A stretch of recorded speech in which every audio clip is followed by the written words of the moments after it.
Too wrong don't make no right.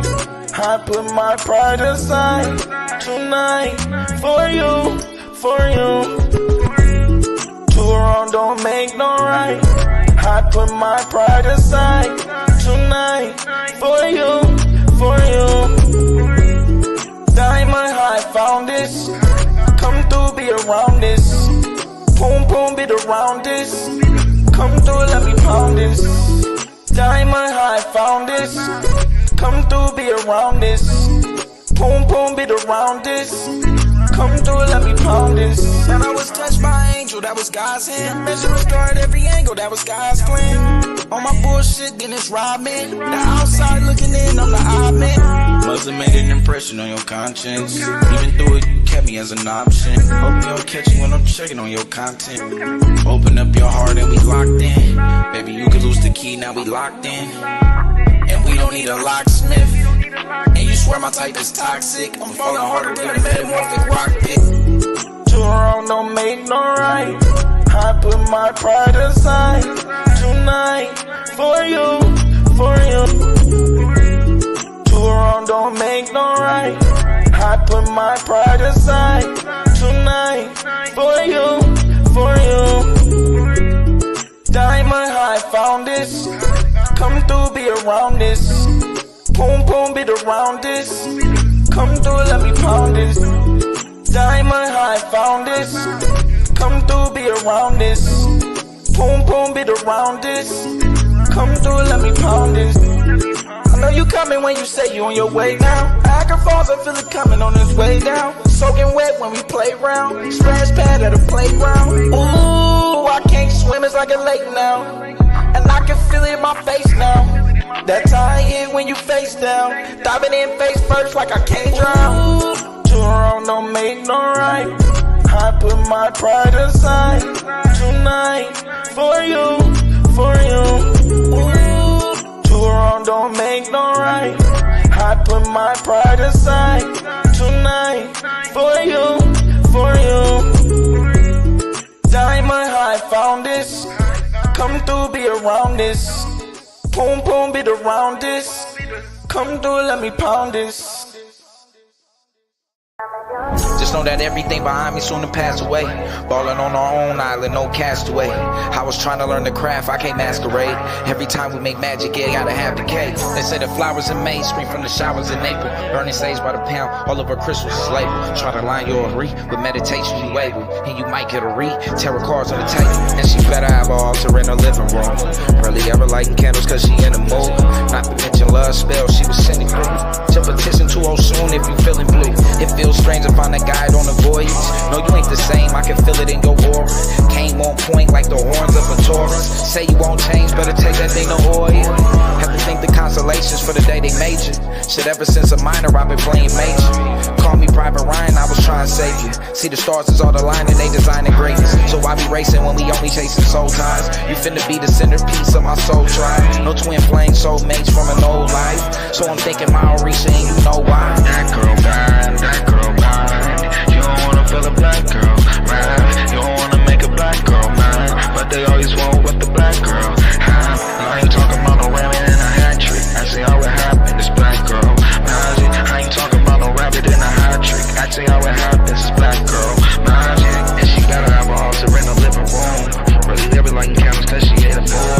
Not to mention love spell, she was sitting through. Just petition to her soon if you feeling blue. They say the flowers in May spring from the showers in April. Burning sage by the pound, all of our crystals is labeled. Try to line your re with meditation, you able. And you might get a read, tarot cards on the table. That girl bad, that girl bad. You don't wanna feel a black girl, right? You don't wanna make a black girl mad, but they always want with the black girl.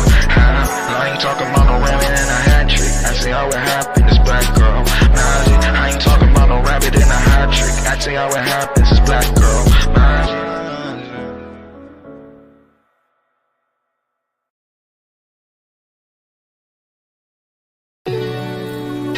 Yeah.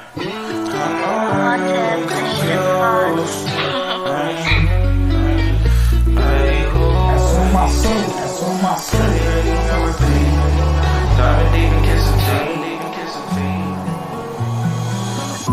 Yeah, that's you. Yeah, that's you. I don't play them games, so I can't lose. I can't lose. I can't think they competition, they confused. They confused. They confused. I know love ain't fair. I know playing by the rules. I don't care. My eyes said and I want you. I don't play them games, so I can't lose. I can't lose. I can't think they competition, they confused. They confused. I know love ain't fair. I know playing by the rules. I don't care. My eyes said and I want you. Pretty Ricky, I'm repeating. Digging deep and just feeding. Chest to chest, I feel you. I make you believe. I make you believe. This affirmations while you sleep. Make believe. I change what you see. And let me penetrate your I make you believe. I make you pretty Ricky, I'm repeating. This ain't make believe. Pretty Ricky, I'm repeating. I make you believe. I make you believe. The chest, I feel you. This ain't make believe. This ain't make believe. This affirmations while you sleep. That's on my soul. And your beauty striking, lightning bolt, lightning bolt. I can't forget the fight and what I know. I can find a diamond mine and a heart pure gold, heart pure gold. Yeah, that's you. Yeah, that's you. Yeah, that's you. I don't play them games, so I can't lose. I can't lose. I can't think they competition, they confused. They confused. I know love ain't fair. I know playing by the rules. I don't care. My eyes said and I want you. I don't play them games, so I can't lose. I can't lose. I can't think they competition, they confused. They confused. I know love ain't fair. I know playing by the rules. I don't care. My eyes said and I want you. Pretty Ricky, I'm repeating. Digging deep and just feeding. Chest to chest, I feel you. I make you believe. I make you believe. This affirmations while you sleep. Make believe. I change what you see. And let me penetrate your I make you believe. I make you pretty Ricky, I'm repeating. This ain't make believe. Pretty Ricky, I'm repeating. I make you believe. I make you believe. The chest, I feel you. This ain't make believe. This affirmations while you sleep. Make you believe. Ricky, I'm repeating.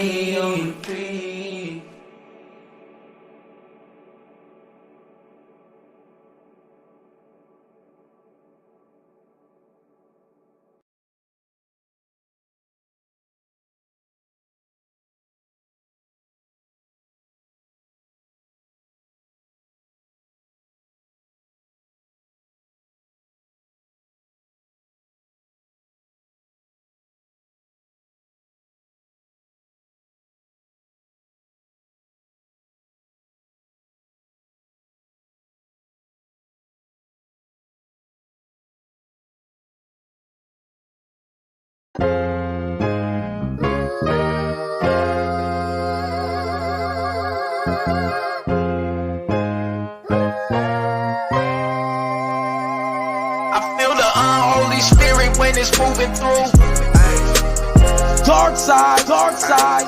Clearing up all the lies in the rumors too. Dark side, dark side. You say you want my life, you gotta fight me first. Dark side, dark side. Come outside round here, there's nothing like church. Dark side, dark side. Come and get this life work. They talked about Jesus, give them something to Babylon. Just know my whole team is battle tested and battle strong. One world speaking that Tower Babel tongue. Cole Hammurabi thinking ancient Babylon. No pun intended, Reaganomics had us under avalanche. We took off like a rocket, they was praying we could never launch into the upper echelon. You can never be yourself. Every day is Comic-Con, fast money Ramadan. Who collected Conacom? Cold check my vital signs. Motel 6 flow. Woke up with the brightest mind. Out of sight, out an idle mind. They hate it when you idolize. We living in the final times. Guess you Ellen Keller blind. Spirit when it's moving through. Dark side, dark side. Clearing up all the lies and the rumors too. Dark side, dark side. You say you want my life, you gotta fight me first. Dark side, dark side. Come outside round here, there's nothing like church. Dark side, come and get this light. Put my soul on the altar, I never offer a sacrifice. The blood that we need for the lamb ain't never acting right. I take my path tonight, knowing that I might have to fight. I probably grab a knife and a 9. I guess I'm packing light, focus on the now. Just as much as the afterlife, I recognize the spirit is only taking up half the fight. Stairway to heaven, he won't make it up half a flight. He working, making bacon bits, probably out on the Sabbath night. Shoot for the moon, hoping to hit a satellite. You can ask him why when they see me, they call on Adonai. When we both know at the most he telling you half a lie. Feel the transition begin to happen when passing time. I came back in the sky, just like an astronaut, to say you selling Africans out. See you and asking Mike, and it's sad to say they really had it bad for Christ. And I hear the Habasha thinking they are the half is white. Spirit when it's moving through. Dark side, clearing up all the lies and the rumors too. Dark side, you say you want my life, you gotta fight me first. Dark side, come outside round here, there's nothing like church. Dark side, come and get this life work.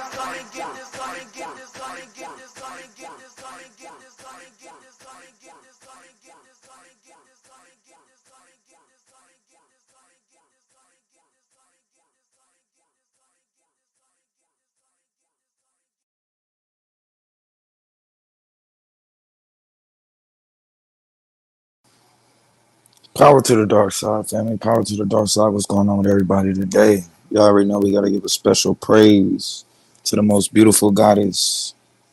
Let me make sure my audio right. To the most beautiful goddess of science, technology, engineering, and mathematics. Stemia, whose image is the most beautiful Whoopi Goldberg. Shout out to all my Babel builders in the building. Remember, if you are listening to this together, we are Babel. Let's build. So, of course, today I'm going to keep my word. We're going to keep the Shabbat holy, right? We're going to keep the Shabbat holy. So shout out to, Shabbat Shalom to all of those on their Shabbat today. We're going to keep the Sabbath holy, and we'll leave them alone. We're going to let them breathe today. We'll let them breathe today. But I do want to get into a few things. Anybody that actually want to decide they want to come through and you want to hit the link, you can either get some input on this, or if you got a verse or something like that you want to drop, you can also do that. You just drop it in the chat. You don't have to too much what you call it. We can definitely go over it. But we got to get into this though. Got to get into this. This is this right here is very interesting. So, as you already know, we had the presidential debate, right? And it went so poorly for Biden. What's good with you, TMKC? What's good? It went so poorly for Biden that now these niggas is talking about picking a new candidate this far in. Like, you can't make shit like this up. So I just want to, we're just going to touch on some of the things that they was talking about the next day. Let's get into it. Political analyst, NBC's Chuck Todd. Chuck, this was quite the debate for a variety of reasons. It was a debate unlike any other we've seen. I want to get your analysis immediately right after this debate and what it means. Look, we began this. Look at that nigga breath. Did you see the breath that nigga took? Hey, look at the breath he had to take. Sheesh. This debate and what it means. Look, we began this conversation before this debate. One of the things was, would either candidate look like the caricature that the other campaign has been trying to paint of him? And at the end of the day, Joe Biden looks like the caricature that conservative media has been painting. And there were no clips. And just so y'all got to see this. This is the title. Democrats in full-on panic. Full-on panic You telling me 4 years went by and they never had a contingency plan for Biden dropping? 4 years is a little bit ridiculous. Oh shit. So 4 years, no contingency plan to get this nigga out of there. Y'all just thought y'all was gonna just play Weekend at Bernie's another 4 years. That's what we basically saying. We was gonna play Weekend at Bernie's another 4 years. But let's go. Man, full on panic though. This is crazy shit. Watch how these people be talking today. Tonight, right? This was, you saw it before your eyes. Look, I don't want to just tell you what I think here, Tom. I've been talking to a lot of leaders in the Democratic Party, electeds, coalition leaders. There's a full-on panic about this performance. Not like, oh, this is recoverable. It is more of a, okay, he's got to step aside. There's a lot of that chatter. This Peace, Afro Asiatic. What's good? What's good? Alaikum salam. Man, are you serious right now? He's got to step aside? For who? Y'all didn't even try to endorse anybody else. Y'all didn't even try to promote a new candidate, somebody that was younger. This is the laziest shit I've ever seen in my life. I've never seen a lazier campaign in my life. It's almost like they just like, oh yeah, ain't nobody gonna vote for Trump. Are you sure about that? Are you sure nobody's gonna vote for Trump? So you just gonna roll another half alive dude out there 4 more years and you think ain't nobody gonna pay no attention to it? Come on, man. And then the nigga's excuse is just horrid. This is about as bad of a performance in order to that Biden could have delivered if his goal was to try to sort of calm the waters among Democrats. I mean, look, there was a poll just out earlier this week that showed, a lot of Democrats, it's not just elected Democrats, rank and file Democrats, are both supportive of Biden, but think he should not be seeking a second term. I have a feeling we're going to see more polling on this, and we're going to see. Wait a minute.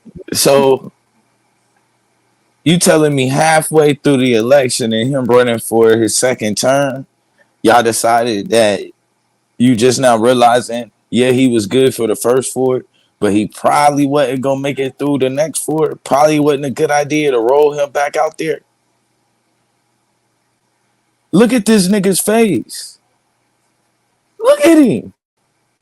This guy, we're going to go with this another 4 years. Nobody believes that. So you got one side that's finna definitely vote for Trump. And the other side, most of them probably just going to decide they ain't even going to vote this year. They like, fuck it. They tucking it in. Like, this shit is going to be ugly. Motherfuckers is talking about Project 2025. Well, it's going to be a little bit hard to stop that with this guy right here. Killing the morale of the whole party. This nigga making people not even want to go out and vote. They just gonna be like, fuck it, pack it in. They gonna win the House, the Senate, and the motherfucking election. Watch. Look at this dude. Look at his face. Does that look like a commander in chief? Or does this nigga look lost? I don't even know what he's looking at. What is he even looking at, man? This is crazy. But Weekend at Bernie's another 4 years. That's what they think. That number even higher.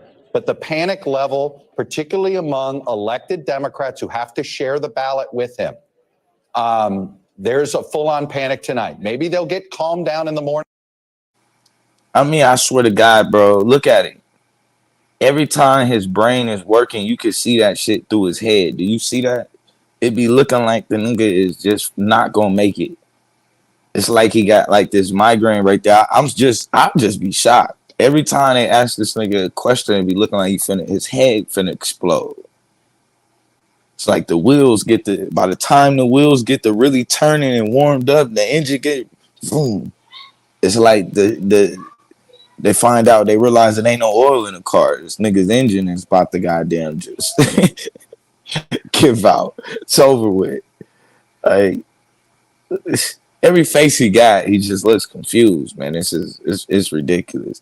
They not doing a good job of being biased either. Because if you niggas was trying to up the morale the next morning, this ain't it for liberal TV. I'm just gonna put that out there. Yep. They got to do a better job of propaganda. Because shit, y'all ain't have no better pictures than this. Morning. But there's going to be there's a lot of chatter among donors tonight, a lot of chatter among major elected leaders tonight. Again, if the Biden campaign needs to, they have a lot of calming calls that they're going to have to start making, or they may see this get momentum publicly, and I don't know if they can stop that. Well, Chuck, and wait a minute. They may see this get momentum publicly. What the fuck is this? Well, number one, this is giving it momentum publicly. Let's just start there. Number two, everybody's seen that shit. What's good with you, Terry Smoot? Everybody's seen that shit. Nigga said vote blue no matter what. Damn, you ain't got no wrench? I got you. I'm gonna shoot you a wrench. So damn, had a wrench. Yeah, man. Like this shit gets ridiculous right here. I mean, all hope is just lost. And they just sucked the air out of the room.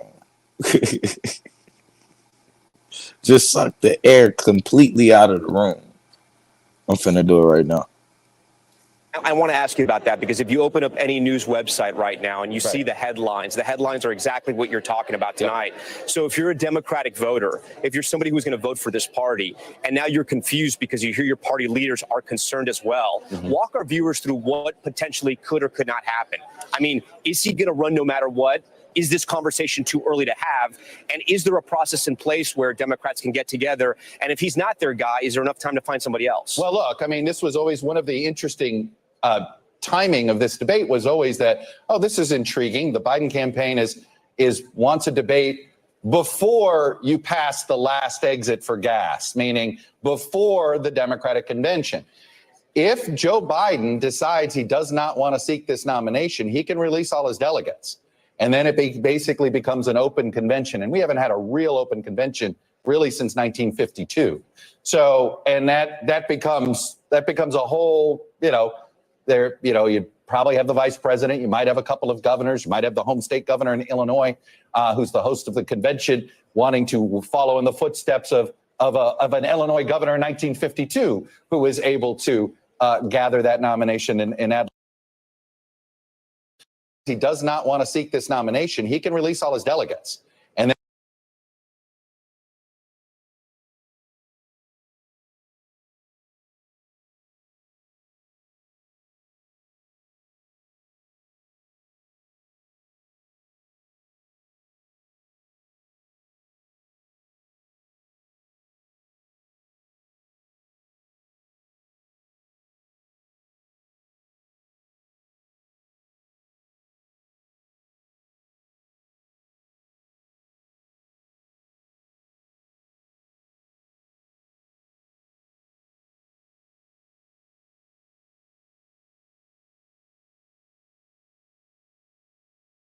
the Biden campaign wants a debate before you pass the last exit for gas, meaning before the Democratic convention. If Joe Biden decides he doesn't want to seek this nomination, he can release all his delegates. And then it basically becomes an open convention. And we haven't had a real open convention really since 1952. So, and that becomes a whole,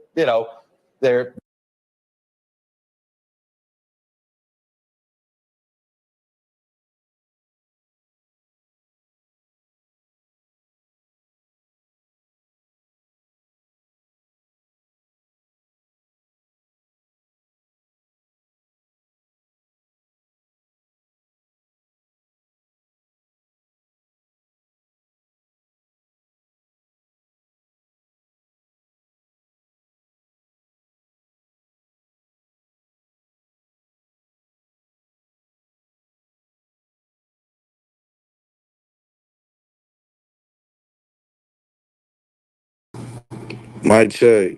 That said, what, no sound? Yo. Okay, I should be back.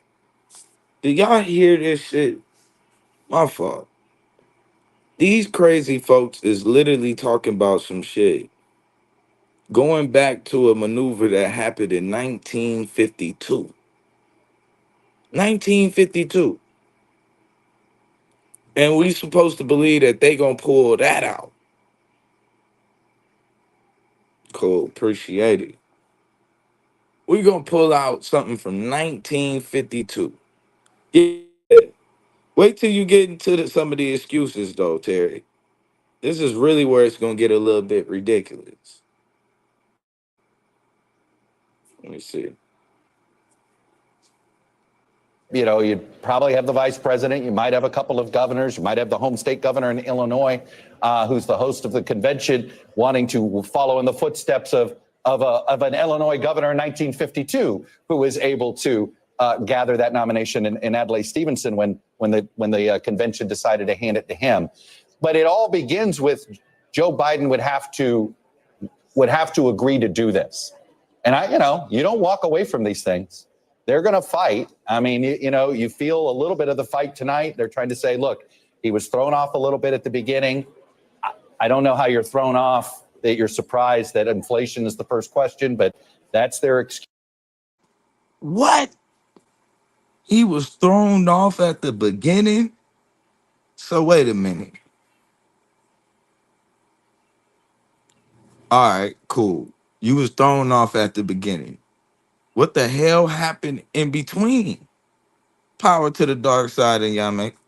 What's good? What's good? What in the hell happened in the beginning? Okay, so you came in unprepared. At no point did your car ever start, bro. We heard you. You kept turning the key. You kept turning the key, but the engine never turned over for this nigga. But somehow it was just in the beginning. Man, this guy got to be stopped. Excuse. Chuck, maybe that'll be let me enough ask to you, calm the waters. I don't buy it. And I'll tell you this, Tom. I think there are two public Democrats to be watching for and to see if they say anything. Because I think there are two Democrats who, if they went public with this, I don't know if Joe Biden could stop the freight train. One would be Nancy Pelosi, and the other would be Barack Obama. And I think those are the two most influential Democrats right now in this process, in this party, and where this could end up going. Well, Chuck, it's interesting you say that because the two of them have been some of his biggest supporters to date, right? And you're right, his strongest voices to date. I do want to ask you something. Do you think it was a bit of political malpractice by his staff to announce midway into the debate that he had a cold and not let people know that early on so they could have lowered the bar so people could have... This nigga had a cold. A cold? This nigga ain't cough. He ain't sneeze. He ain't had no tissue with him. He ain't much sound like he had a sore throat. But we gonna go with the narrative of he had a cold, a summer cold. Well, he was drugged up. It had to be.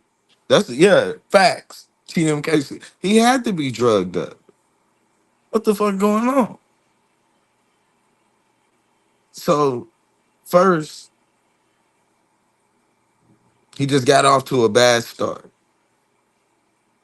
So I guess after the bad start, I guess the drugs start kicking in the middle from the cold. And then at the end, he was damn near standing in a coma. Wow, this is crazy. This is crazy. Sir, you had a horrible debate, nigga. Fuck a bad start. You've really had a horrible, you've had a bad 4 years. We're trying to give you a break and just tell you, nigga, you had a bad night. But goddamn, you won't even admit that. So now we gotta just drill you on the fact, nigga, you done had a bad 4 years. A bad 4 years. Niggas, oh yeah, we finna definitely do that. I'm gonna pull it up. I'm gonna pull it up. Cause I think based off of this and the morale that they didn't put into the voting system, 9 times out of 10, they gonna have control over all three. They gonna have control over the House, the Senate. They gonna have the chair. It's finna get crazy right here. Watch what happens. They finna win all three. They didn't let this nigga come in. It's almost like it's like fucking game plan. You gotta watch these niggas. Cause I ain't even gonna lie.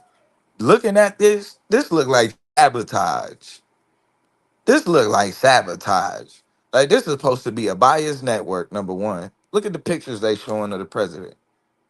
Every picture they put up, it wasn't not one picture. Well, I ain't gonna lie, that nigga doobie. But goddamn, you couldn't at least find an old picture from the first 4 years? From the first 4 years? They didn't allow this dude to come in and just kill. I mean, I'm talking about kill any momentum that they may have had, and which they didn't have much because they were lazy.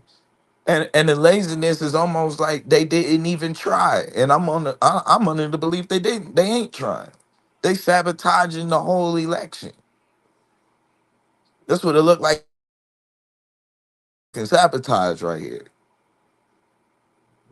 You wake up the next morning talking about panic. They don't talk about regrouping, going back to the drawing board. These niggas talking about getting rid of this dude altogether. For who? And watch how they jump out the window and start naming crazy names. Have been ready for what we saw of Joe Biden in the beginning. And again, it could be spin, it could not be true. But listen, this is what we're hearing from the Biden campaign. Well, I mean, put yourself in their shoes. Do you say it in advance? He's got a cold, and then it looks like you're really trying to lower the bar, right? I don't think there's any good answer there. But look, that was, among the feedback I got from one elected official who said, that's his performance after 5 days at Camp David.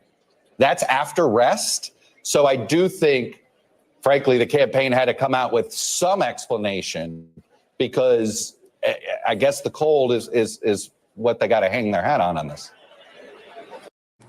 Instead of just saying the niggas on life support and we should have been had another candidate, they gonna lie and try to tell us this nigga had a cold. This nigga had a cold. What the hell did y'all give him? Vicodin? A lower tab? Looked like he was on them damn bars. I don't even know what's going on. I swear to God, I just be wanting to walk by him and just like reach my hand over his head and make sure ain't no fucking strings. Cause I'm trying to figure out how is this nigga even still standing? How in the hell is he standing? Like this gotta be a joke. Like, it's complete sabotage. Thanks for watching. Stay updated about breaking news and top stories. Real quick. Let's get into this real quick, right? Gotta do it.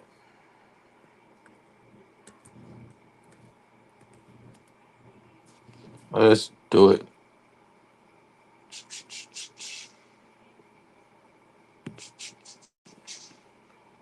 How they gonna stop it? But this nigga killing the momentum. All right. Build it now. This is Project 2025, the Presidential Transition Project. Build it now for a conservative victory through policy, personnel, and training. Let's keep going. Right? Says it is not enough for conservatives to win elections. That's just not enough. If we are going to rescue the country from the grips of the radical left, who see here go the boogeyman, the radical left. Who the fuck? Who to rescue the country? Who got the? So you telling me the radical left is who? The same people you go and play golf with. Quit playing these dumbass games. But anyway, we need both a governing agenda and the right people in place ready to carry out this agenda on the day of the next conservative administration. This is just the what you call it. We gotta get the other one, right? Yeah, facts, facts. Let's go into it.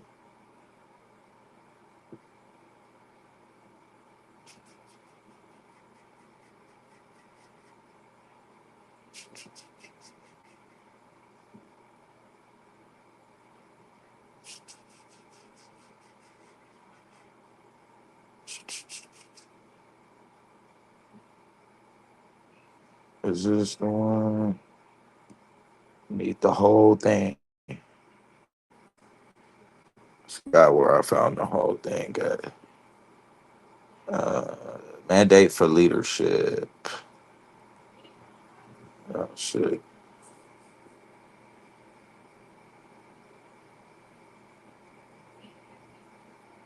All right. Section 1, taking the reins of government. White House office, executive office, central personnel, and agencies. It's managing the bureaucracies, right? Let's go. Section 2, the Common Defense, Department of Defense, Department of Homeland Security, Department of State Intelligence Community, the U.S. Agency for Global Media, Corporations for Public Broadcasting, for public broadcasting, agencies for international. Let's keep going. General welfare. That's the Department of Education. Yeah, let's get that real quick. Hold on, I want to get to that one real quick. Let's start right here with the Department of Education, 319. So,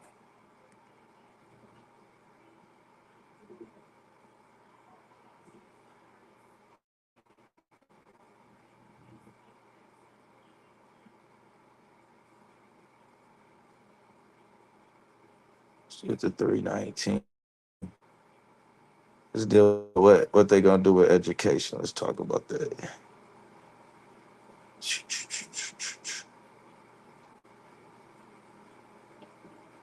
All right, let's go from here. Oh, let's do it. Yep. That and you know what's even so delusional about that in y'all, man? They are fighting for power with who? That's the worst part. They trying to pretend and creating this boogeyman like they fighting against some random people. This is them fighting with other people. This is crazy. It's crazy. I don't know if y'all actually seen that movie. They just dropped the movie actually recently called Civil War. Very interesting movie. Very interesting. What's good with you, Solar? Peace, peace. It's an open panel too. This is an open panel. We just keeping the Shabbat holy today. That's it. So we just gonna stay on the information. You know, we could argue about the info, but I ain't gonna beat nobody up today. I'm gonna leave them alone. They get to breathe today. So Shabbat Shalom to the family. Like I said, man, we gonna be building the tower. You know what I mean? Part of that is showing that we aren't the same, right? We don't have the same principles as some of the other ones. So part of that is lead by example. And yeah, that don't mean we ain't gonna beat their doctrine up, but still under the umbrella of this of what we got as far as what we built on culture. So peace, peace though, family, everybody in the building. Uh, like I said, it's an open panel, anybody can hit it. Let's see. Right, this liberal versus Christian culture, right? Facts. So Department of no, this ain't it. That's the Department of Agriculture. Hold up. No, we want 319. Here we go. Ain't that what it said? Am I tripping?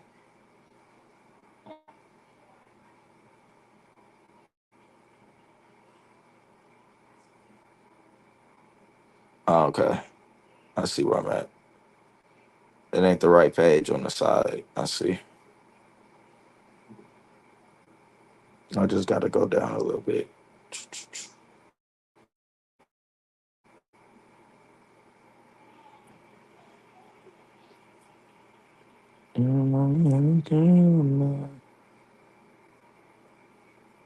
And what's crazy is if you look at their first three agendas, when they're trying to win all three, the winning the election is not enough. They want the House, excuse me, they want the Senate,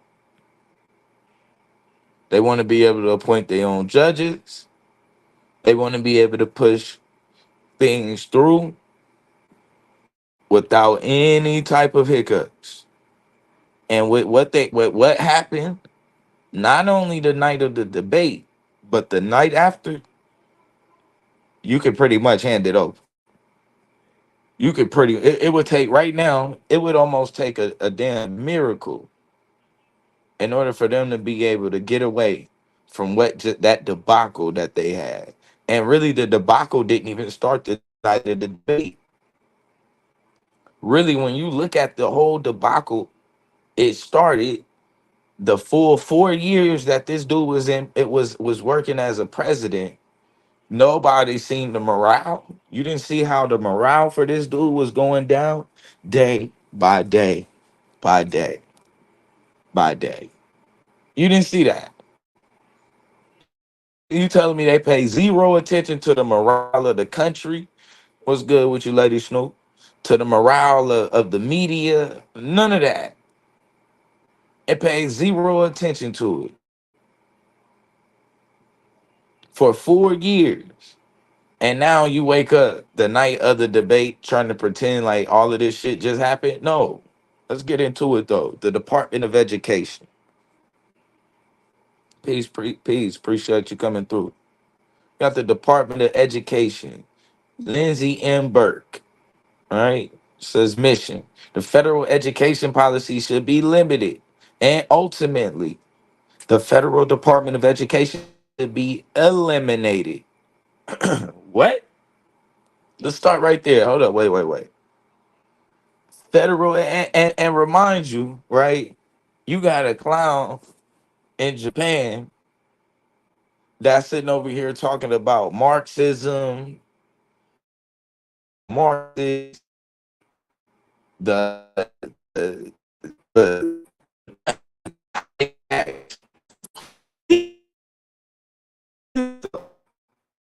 they main initiatives. Let's go. Sentence number one: federal education policy should be limited, and ultimately, the federal Department of Education should be eliminated. What? And replaced with what? What you gonna replace the federal Department of Education with? But let's keep going. When the power is exercised, it should empower students and families, not government. Uh-oh. Here we go. In our pluralistic society, families and students should be free to choose from a diverse set of school options. Uh-oh. And learning environments that best fit their needs. Now, check this out. This is Jim Crow, number one. But the worst part is, who are you exactly segregating from? Because y'all already did it. As soon as we integrated the schools, what did they do? They moved out. They moved out and left. We don't go to the same school as them. Our schools is just as segregated as they was before the damn Civil Rights Act, before school integration. What's going on with you authentically, Eric? Appreciate you in the building. So, like, come on. In our pluralistic society, families and students should be free to choose from a diverse set of school options. Now, part of this is them taking a ball and going home. It got being strictly to the schools and the societies that they choose. Now, but let's keep going, right? From a diverse set of school options and learning environments that best fit their needs. Our post-secondary institutions should also reflect such diversity, with room for not only traditional liberal art colleges and research universities, but also faith-based institutions. Oh, like BYU, Duke. But let's keep going. Career schools, military academia, and lifelong learning programs. Elementary and secondary education policies should follow the path outlined by Milton Friedman in 1955. What? Wait a minute. Hold up. Hold on. See, we ain't even gonna play these games right here. Who the fuck is Milton Friedman? Boop. Let me get a copy on that, please. Copy. Copy. Boop. We need that one. They not gonna sneak that one in there. Ugh. Straight from the horse's mouth. What this nigga talking about? Paste. Nah, it was education, right?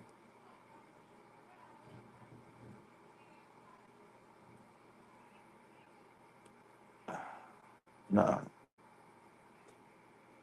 nah, let's deal with him on education.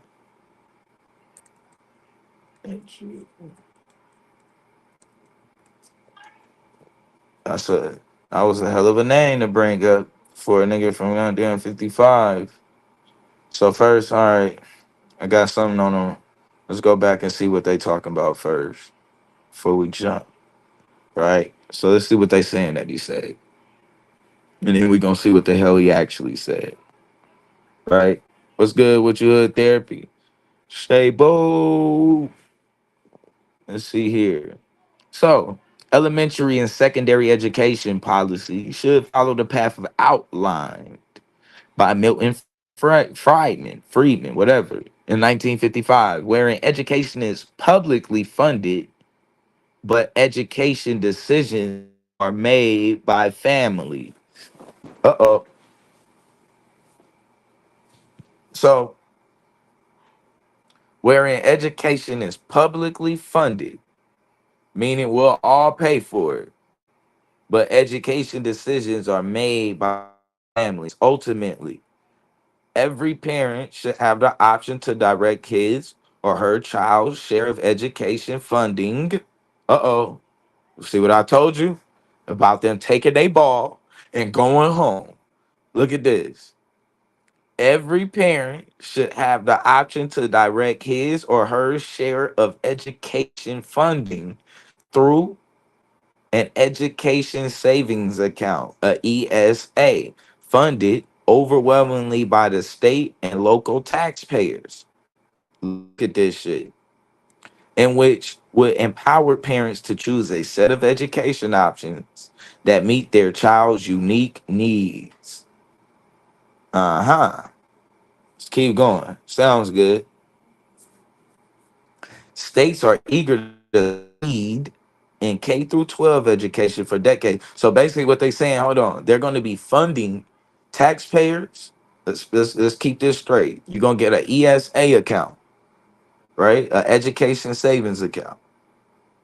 And this, right? Now they saying this would be overwhelmingly funded by state and local taxpayers, which would empower set of education options that meet their child's unique needs, right?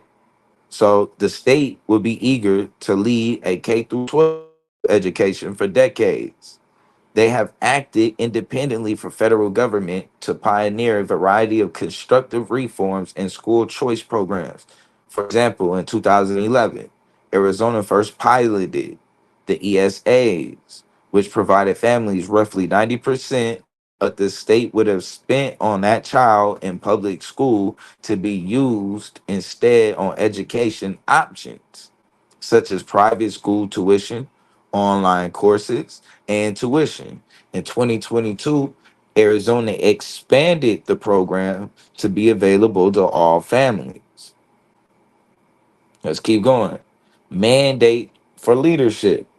The conservative promise. The future of education, freedom, and reform in the states is bright and will shine brighter when regulations and red tape from Washington are eliminated. Federal money is inevitably accompanied by rules and regulations that keep the influx of funds from having much, if any, impact on student outcome. It raises the cost of education without raising student achievement to the extent that the federal taxpayer dollars are used to fund education programs. Those funds should be block granted to states without strings, eliminating the need for many federal and state bureaucrats. Eventually, policymakers and funding should take place at the state and local level closest to the affected families. Now, them taking a ball and going home. Now, if you talking about the vote being closest, even if it's closest to the local level, where do you think that they gonna have when you go outside? Once we leave outside of the South, most of the places we gonna be at, we're gonna be like 5% of the population.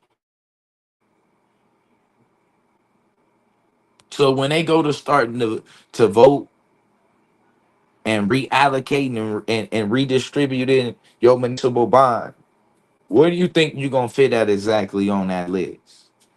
Oh, let's keep going. All those student loans and grants should ultimately be restored to the private sector, right? Let me see. Should ultimately be restored to the private sector, or at the very least, the federal government should revisit its role as a guarantor rather than the direct lender. Federal post-secondary education investments should foster economic growth, and the recipient institutions should nourish academic freedom and embrace intellectual diversity. That has not, however, been the track record of the federal higher education policy. In many institutions of higher education that are hostile to free expression, open academic inquiry, and American exceptionalism. What is, let's keep going. Federal post secondary policy should be more than massive, inefficient. Make sure anybody came in. Inefficient and open-ended subsidies to traditional colleges and universities. It should be rebalanced to focus far more on bolstering the workforce skills of Americans who have no interest in pursuing a four-year academic degree.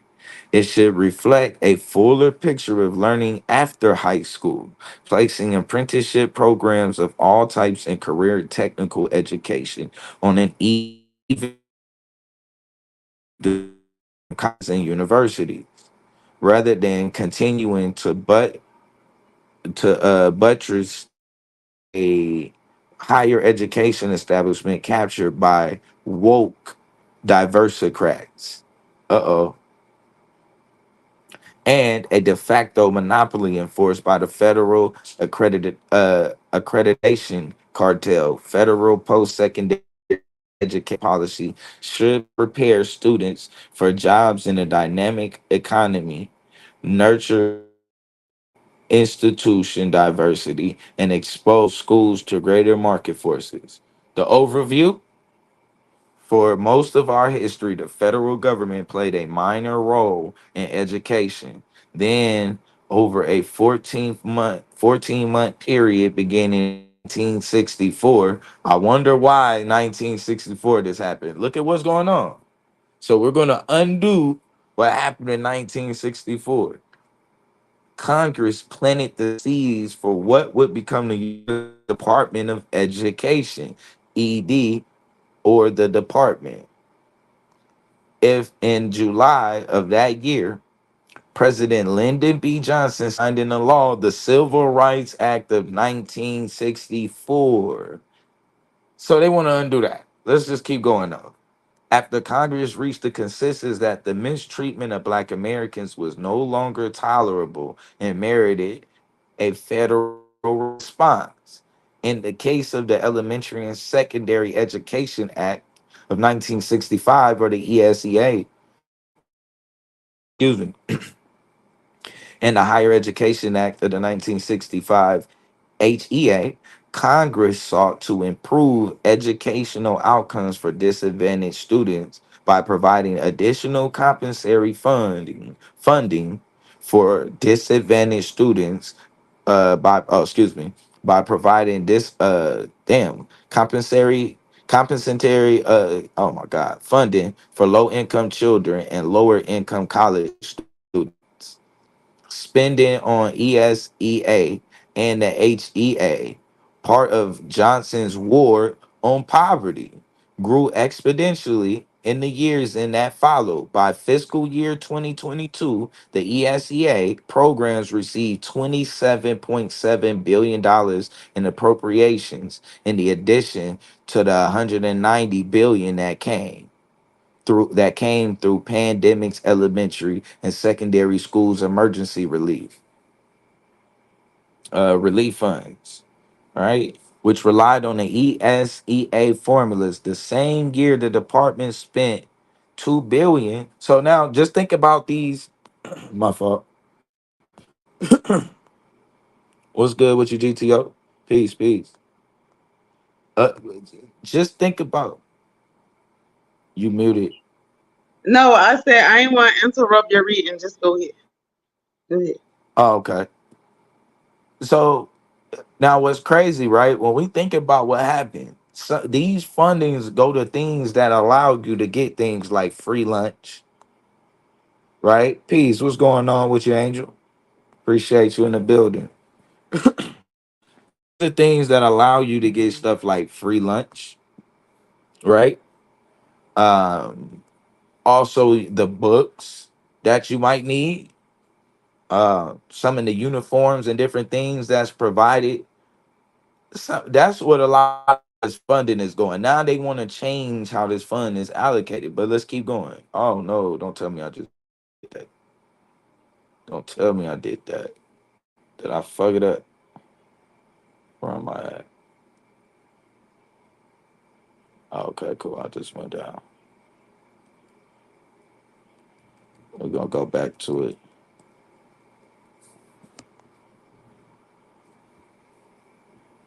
You can say something though if you want to add something. I gotta go back to that page. Yeah, it's like it's frustrating. You gotta read it to Black people because when you talk about it, period, it's kind of annoying because I don't know what the fuck wrong with Black people. Why they think eliminating the education system is going to help us as a people. I'm like, as a whole, how you say you want Black people to continue on, but don't understand that's just to create more Black slaves. And somebody said in the chat, I think it was Naeem. I don't know if I'm saying his name right, but he was saying like And this is yeah, and y'all like, oh okay, that's how you say it. He was saying like this is white people fighting back. I'm like, no, these is billionaires fighting back because they have a plan for profit and they see that it's supposed to be increasing. So they want to create more workers and they want to create more like a slave class for real, like wage slaves. And it's weird because people that support capitalism, you can't tell them about that.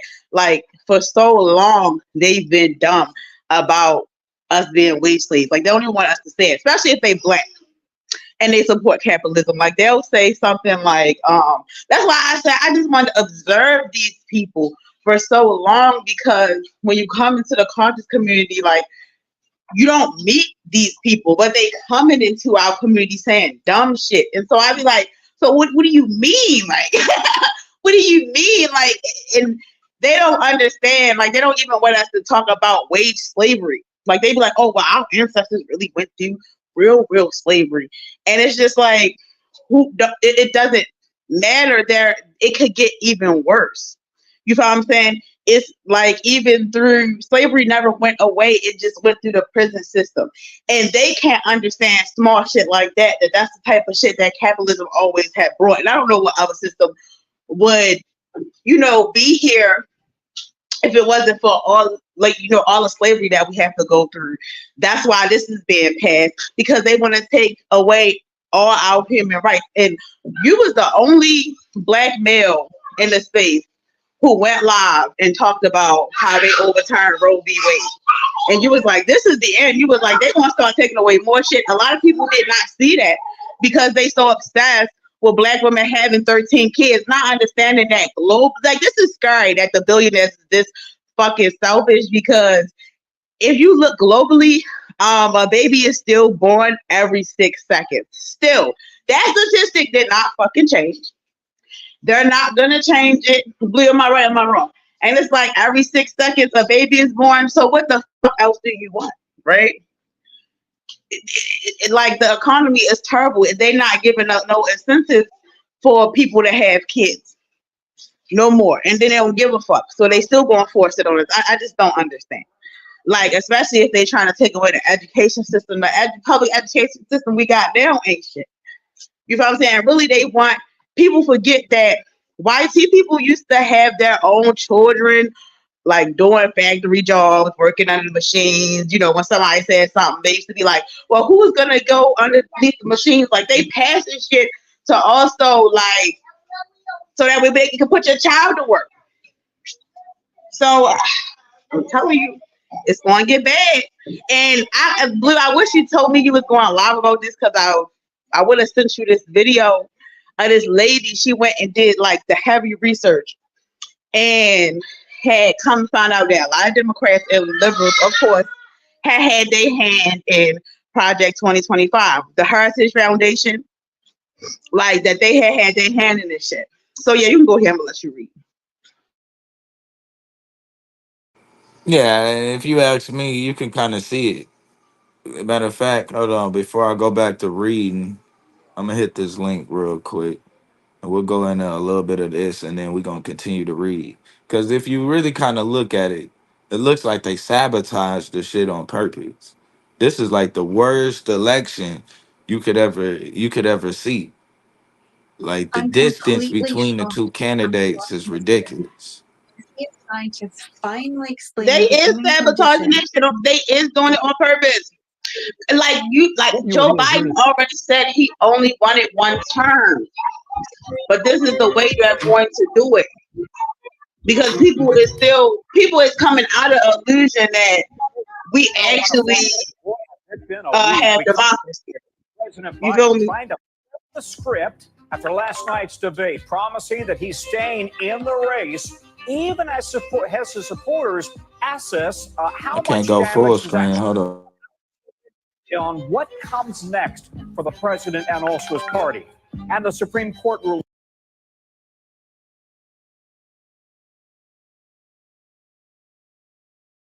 today in favor. Good day, top of the hour on a Friday, and boy, has it been a week. We come on the air with President Biden trying to flip the script after last night's debate, promising that he's staying in the race, even as his supporters assess how much damage was actually done. Our team on what comes next for the president and also his party. And the Supreme Court ruling today in favor of a January 6th defendant trying to get a critical charge thrown out, what it might mean for the former President Trump's case ahead of Monday's expected immunity ruling. Plus, a holiday rush like we have never seen before. The record's already being broken as people hit the airports, hit the roads. They're leaving Minnesota right out of Tom Costello speaking to a crowd in Virginia right there. President Biden has been in New York in the last few minutes with none other than Elton John, part of his efforts to do whatever he can to change the narrative ahead of the coming week for the presidential run-up. After debate night performance from the president that's been described as everything from just a slow start to a campaign-ending disaster. Mr. Biden trying to turn a new page earlier today with a very energetic rally. Take a look, see what you think. I don't walk as easy as I used to. I don't speak as smoothly as I used to. I don't debate as well as I used to. I give you my words that Biden, I would not be running again if I didn't believe with all my heart and soul I can do this job. Despite that, Do you hear this, campaigning nigga? to try and night. There's a Nigga, you lot of don't concern breathe out there like you among used to. He looked like mommy. Over there. disappointment over the president's performance. It wasn't his best night. I thought he stumbled. Biden is like, oh no, he is really in a bad shape. I felt terrible for Biden. I mean, that was really sad.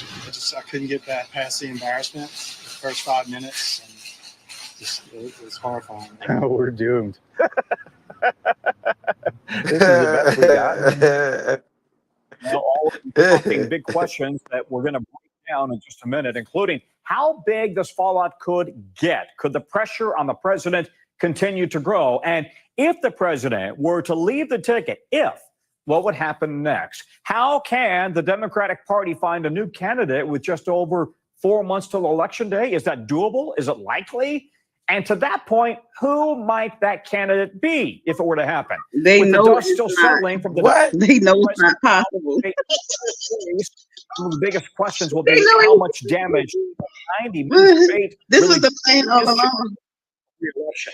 We are looking for answers with our all-star team coverage here. NBC's Mike Memoli was with the president in Raleigh, North Carolina this afternoon. NBC's Chuck Todd will also join us. No, wait. Sir, you were looking for what? The president vowing to stay in this race. One of the biggest questions will be how much damage did that 90-minute debate really do to his chances? Now, how this nigga gonna make a vow to stay in a race? He can't even make a vow to breathe. He can't even make a vow to be alive. This nigga talking about I don't do a lot of things like I used to. Nigga, yeah. Let's start with breathing, standing Like, it's up, the fact that walking. Biden, people that support Biden be trying to make an argument that, oh, well, Trump is just as bad. They're both old, so it really don't matter.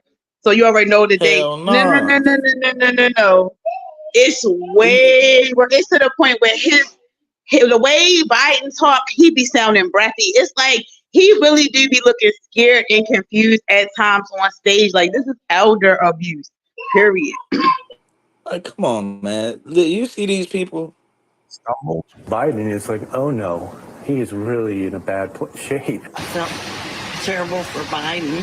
I mean, She probably wasn't even voting for Biden anyway. It's so bad. She like, I feel terrible for Biden. She just like, fuck it. At this point, we might. She like, this was too easy. She didn't even expect for it this easy. God damn. Shout out to the Sith Lord in the building. Power to the dark side.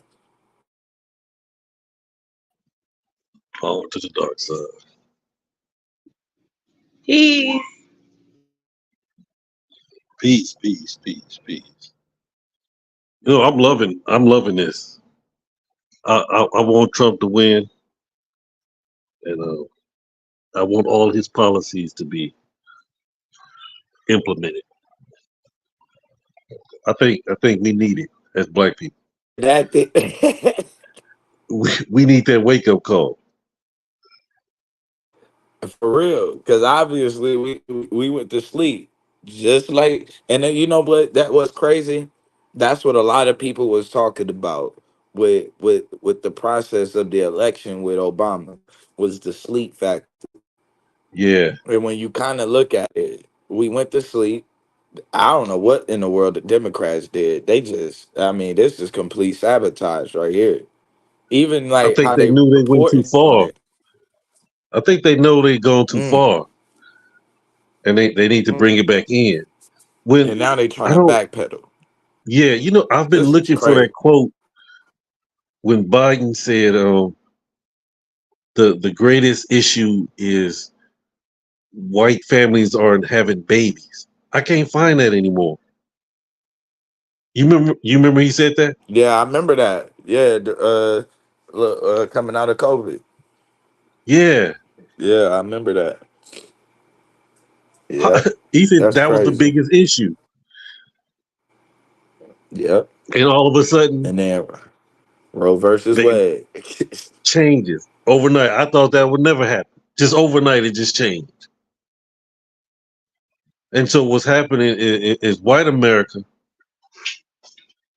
they feeling how tough this economy is, and they know they got to change. Something has to be done big time. But as Black people, we've been going through this, since we came out of slavery. This ain't nothing new to us. We've been know trying how to to- tell them. Never listen to us. Right.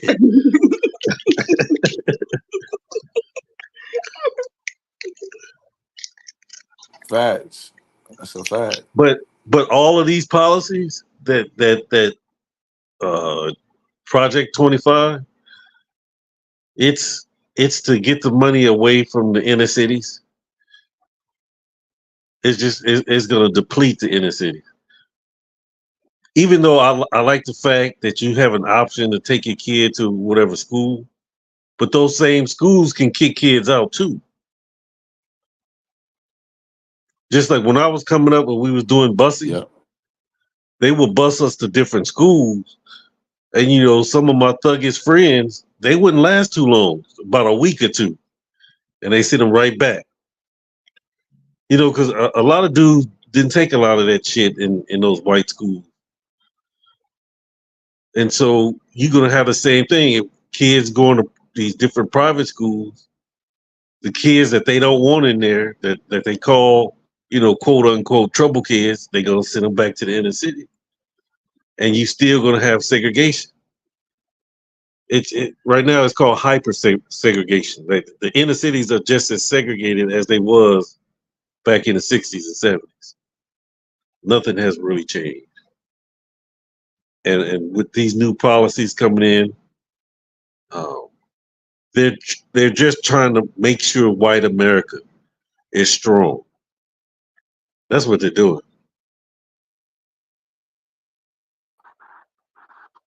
What you mean when you say they just trying to make sure white America is strong? What you mean by that? Oh no, is that Domo? Yeah, you already know. Project 25? Yeah. Project 25 is to make sure that white people are taken care of, that their white Christian culture. But you recognize how ridiculous that sounds, right? How does that sound ridiculous? In a white supremacist country, they're saying that where are white people not being taken care of though? Right. I mean, I already know that. Right, but that's what I was calling ridiculous. Like the idea that they you said that part. Yeah, like the idea that they need an initiative to protect white people and to protect Christianity, you know what I'm saying, is ridiculous when it's the world and non-white citizens that need protection from whiteness. But they don't see that. They feel like their power is being dwindled. But that's how white supremacy is. As soon as I agree. Yeah, because it's like oppression, like equality and equity looks like oppression to oppression. Right. And that's crazy. Right. Yeah, it's like so because like even right now, like for example, there's this effort against Disney to point out how Disney is going woke and all they do is focus on DEI. And so it's like you have white men at Disney that are saying that they can't get promoted because they're white. And that they can't get a job because they're white. Even though like what the Disney stance on diversity is in terms of hiring is that they're looking for diverse talent. So the idea that if you're looking for diverse talent, that means that like to white men, it's like, well, we're not getting a shot. But then if you look at all these people that complain about Disney not hiring white men, their president is a white man, the CEO is a white man, multiple executives, top executives, VPs, directors are white men. And then you have like black women and other women of color or people of color kind of sprinkled through that. You know what I mean? Which kind of goes to show you that like they still have full control, but because other people are now given opportunities to be represented, then then we get to this idea that now all of a sudden we like white men don't have power. You know what I mean? And I feel like I feel like we buy and we play too much into that for like other shit. Like we allow them to get that off, so then we could also complain about wokeness and that type of shit. Even though like their complaint is like completely unfounded. Right. Like who? Even when they come out with the hijack, like we have the whole radical left. That's that boogeyman shit. No, I mean, Yeah, because like yeah. there You know is what I a mean? such We thing gotta as take back control. not because there is a such thing as the radical left. Like I consider myself a radical leftist. We ain't in control of nothing though. Like hey, there's no radical Right. leftist that you know what I mean that's leading any caucus in Congress. Cause like the matter of fact, the only time you hear about the radical left these days is when they're being censored and silenced by the House and by the Senate and shit for being anti-Semitic, for calling out the Jewish lobby. You know what I mean? Like there's no like Joe Biden is not a radical leftist. Kamala Harris isn't a radical leftist. Cory Booker or what's that other nigga name? The minority leader in the House, Hakeem Jeffries. He's not a radical leftist. None of these people represent anything radical in government. But niggas is telling you, but like that's the boogeyman that they trying to sell niggas. Yeah. They're moderates at best. At best, agreed. At best. You know what I mean? That's why I feel like this conversation surrounding Joe Biden leaving office is ridiculous, because niggas was talking about this 2 years ago. Like the radical leftists was actually saying 2 years ago that like Joe Biden should like. I mean, and I probably said this analogy to y'all before.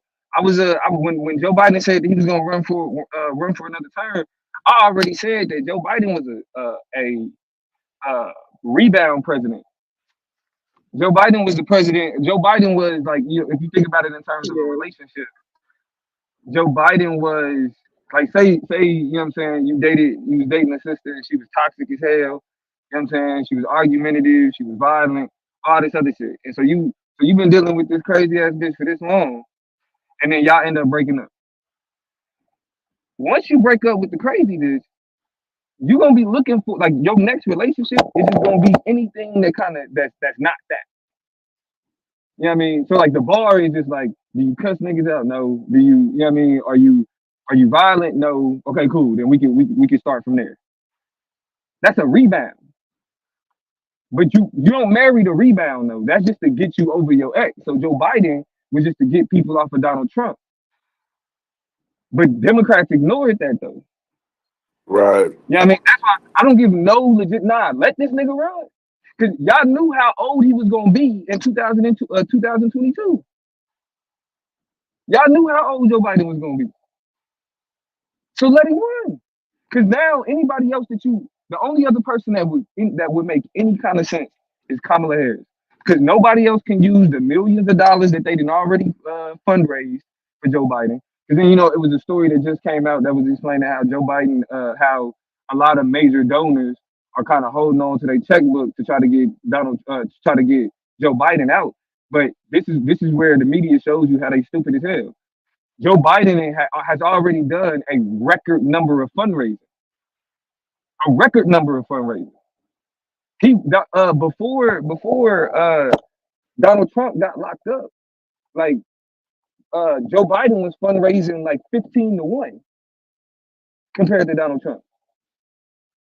So it's like now to try to facilitate a conversation about a new candidate 5 months before an election is like, it's suicide. Yeah, I mean, because if y'all worried about losing and you think that switching a candidate out 5 months before an election makes sense, like if you already in a lose-lose situation. Right. And I've never heard nothing like that in all my life. 5 months down the line. Yeah, and another thing is you can't believe a lot of the cable news rhetoric, because cable news rhetoric isn't situated in like what people are actually talking about. Like even if you, it's a bunch of polls that show that after that debate, Joe Biden only dropped in the polls by in national polls by like 1 point. It was a Fox News national poll that showed that Donald Trump only had a 1 point lead after that, after the debate. And we already, and this is what pisses me off the most about these conversations is like if you just pay attention to history, a debate has never been the defining factor for an election. Even when people try to say that Nixon lost to Kennedy because of the debate, it wasn't because of the debate. It was a lot other things that was happening at that time that made Kennedy look like a better candidate than Nixon. But because that was the first televised debate, people put a lot more stock in it because that's when image started to matter more in that debate. But Hillary Clinton beat the shit out of Donald Trump in their debates. Donald Trump won. John McCain beat the shit out of Barack Obama in his debate. Barack Obama was polling worse than Joe Biden after he lost to John McCain in their debate. Barack Obama won. John Kerry demolished George Bush in their debate. George Bush won. So it's like I'm sitting back here like as somebody who tapped in, and I'm looking at the way that the way that the media is facilitating these conversations, and it like to me like liberal media cannibalizes its own. Fox News after Donald Trump was convicted of them 30-something felonies, Fox News didn't waste no time being like he still deserved to be president. Joe Biden has a bad debate performance, and now at the 12th hour or the 11th hour, folks is jumping out the window. Like and this is why I say most niggas' criticism of Democrats is trash. Because if you really want to criticize Democrats, all you got to do is point to how cowardice they are, how they have no spine, how they don't really stand on nothing, even though they don't even stand on their talking points. Like Republicans' talking points, they gonna stand on it, even no matter how racist it is, no matter how xenophobic it is. You know what I'm saying? They no matter how bigoted they stand, they gonna stand on it. Democrats or the liberal media will rail and yell about how dangerous Donald Trump is, do all this fear mongering about Donald Trump, and then turn around and make a big deal about Joe Biden having a bad debate. Like it's crazy. That's why it looked like sabotage, bro. Like to wake up the next morning and that's how like even the pictures that they showed, the shit looked like a Fox News segment on CNN, on MSNBC, NBC. I'm like, sheesh. And If you know like go ahead. Nah, I was just gonna say what's crazy is that they did the same thing to Hillary Clinton in 2016 about them damn emails. They was like, oh yeah, Donald Trump talking about grab him by the vagina, but you know, Hillary Clinton in her emails. How is that? Like, how is that even comparable? How is that even close to being the same thing? You feel me? So yeah, it's.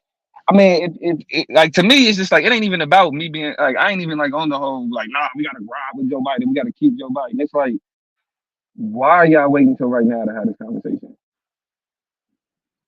Like, what makes you think you should be taken serious if you're waiting until a stone's throw away from the election to be like, we need a new candidate? This is after the primaries.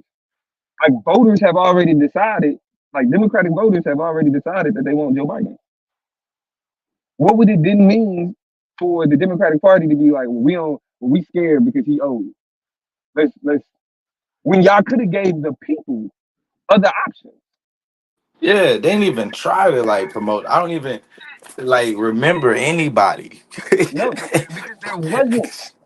Like, because they wasn't. Like, if y'all wanted Gavin Newsom, why didn't y'all encourage him to run? Why didn't y'all encourage him to run? If y'all wanted Kamala Harris, why didn't y'all encourage her to run? You know what I mean? And then the problem with the polling that the Democratic Party relies on is its internal polling. And the internal polling always skews a very specific way. So right now, because the Democratic Party is panicking about Joe Biden, of course, if you do internal polling will say Kamala Harris has a shot. Show me some national polling that show that. Because if y'all thought Kamala had a shot, Joe Biden would be running again. And that's just keeping it a stack. And she ain't got no shot. Some dude tried to sell me that the other night, talking about some I think you guys, I don't know why he kept saying you guys. I think you guys should give Kamala a chance. Really? She was leading in the polls. I'm like, over who, bro? And he gonna say over Trump and Biden. Hey, I said, hey man, I don't know who set up that poll, but that sounded like a full out setup. She won't Nah, get yeah, no votes. it's some internal polling. It's some internal polling that shows that the internal polling shows that Donald Trump that Joe Biden could lose to Donald Trump, but then Hmm. it showed that Kamala could beat Donald Trump. It was like Kamala and somebody else could beat Donald Trump. I think it was like Michelle Obama, but it was like Michelle Obama or Yeah, somebody. Michelle. Yeah, they had Michelle Obama on there too. Yeah, But they then saying when you get down to brass tacks though and talk to like actual Democratic voters ain't panicking about Joe Biden. Like Democratic voters is like that's why when you hear those stories about like the people that's panicking, the people that's panicking is within the Democratic Party. Hold on. yeah. I already knew how old he was. They already knew, you know what I'm saying? Like they kind of voters already took that into consideration. We're not surprised by that. Joe Biden has been showing that he old since last year.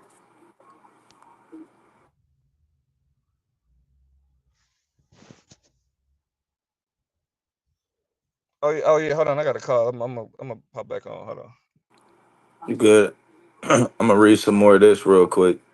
Yeah, yeah, and read that. And I want to get to that part where they talk about Christianity, where they want to implement Christian ideas. But Into the in the education.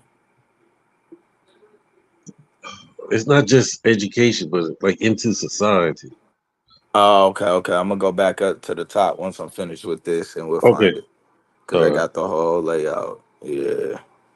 So it says, let's see. So of course, the 22 million in Pell grants, it overlays 100 billion in direct student loans. All right. So since 1965, Congress has continued to layer on dozens of new laws and programs as federal solutions to myriad education problems. In 1973, it passed the Rehabilitation Act. And in 1975, the Individuals with Disability Education Act, or the IDEA, to address educational neglect of students with disabilities. In 2002, it created the Institute for Education Sciences to consolidate education data collection and fund research.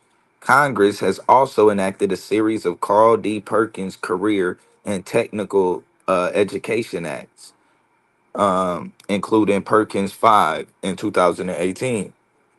Excuse me, Congress could have and once did distribute management of federal education programs outside of a single department.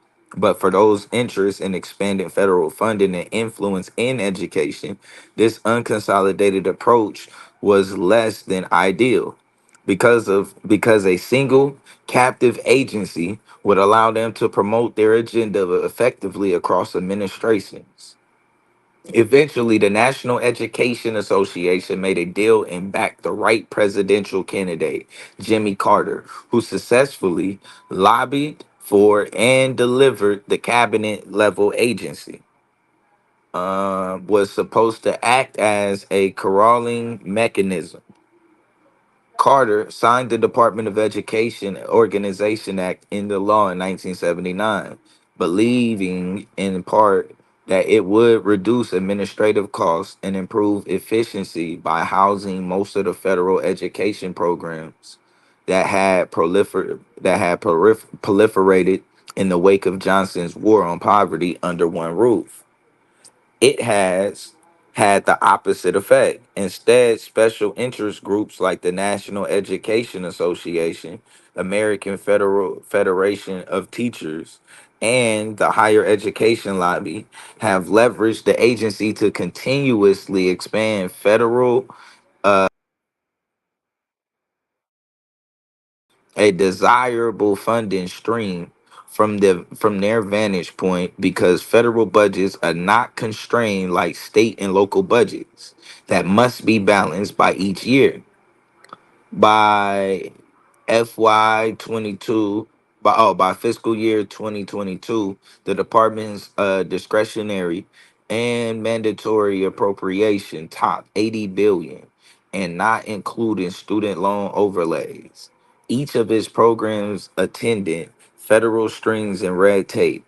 One recent example is the Biden administration requirement that state education agencies and school districts submit equity plans as a condition of receiving COVID recovery ESSER funds in the American Rescue Plan. This exercise led to hiring of numerous government employees as the rules were promulgated. Promulgated plans were created after collecting public feedback, and those plans were eventually deemed satisfactory. The next administration will need to redistribute the various congressional approved federal education programs across the government, eliminate those that are ineffective or duplicative. So now we got to figure out how they're going to decide which ones are ineffective and duplicative, and then eliminate the unproductive red tape and rules by entrusting states and districts with flexible formula driven block grants. This chapter details that plan. As the administration executes its work, it should be guided by a few core principles, including advancing education freedom. Empowering families to choose the diverse set of options is key to reform and improve outcomes, and it can be achieved without establishing a new federal program. For example, portability of existing federal education spending to fund families directly, or allowing federal tax credits to encourage voluntary contributions to K through 12 education savings account managed by charitable nonprofits could significantly advance education choice. Oh man, this is going to be crazy. Providing education choice for federal children. Congress has a special responsibility to the children who are connected to military families who live in the District of Columbia or who are members of sovereign tribes. Responsibility for serving these students should be housed in agencies that all are already serving these families. Restoring the state and local control over education funding. As Washington begins to downsize its intervention in education, existing funding should be sent to states as grants over which they have full control, enabling states to put federal funding towards any lawful education purpose under state law. Now, treating taxpayers like investors in federal student aid.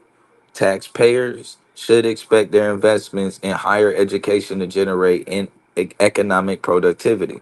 When the federal government lends money to individuals for a post secondary education, taxpayers should expect those borrowers to repay.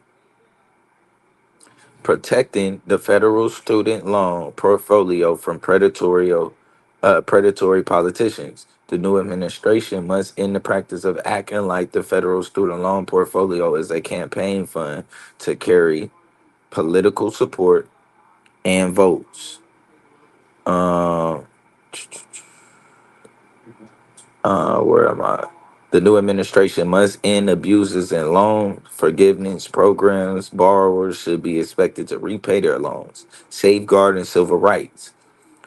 Enforcement of civil rights should be based on a proper understanding of those laws, rejecting gender ideology and critical race theory.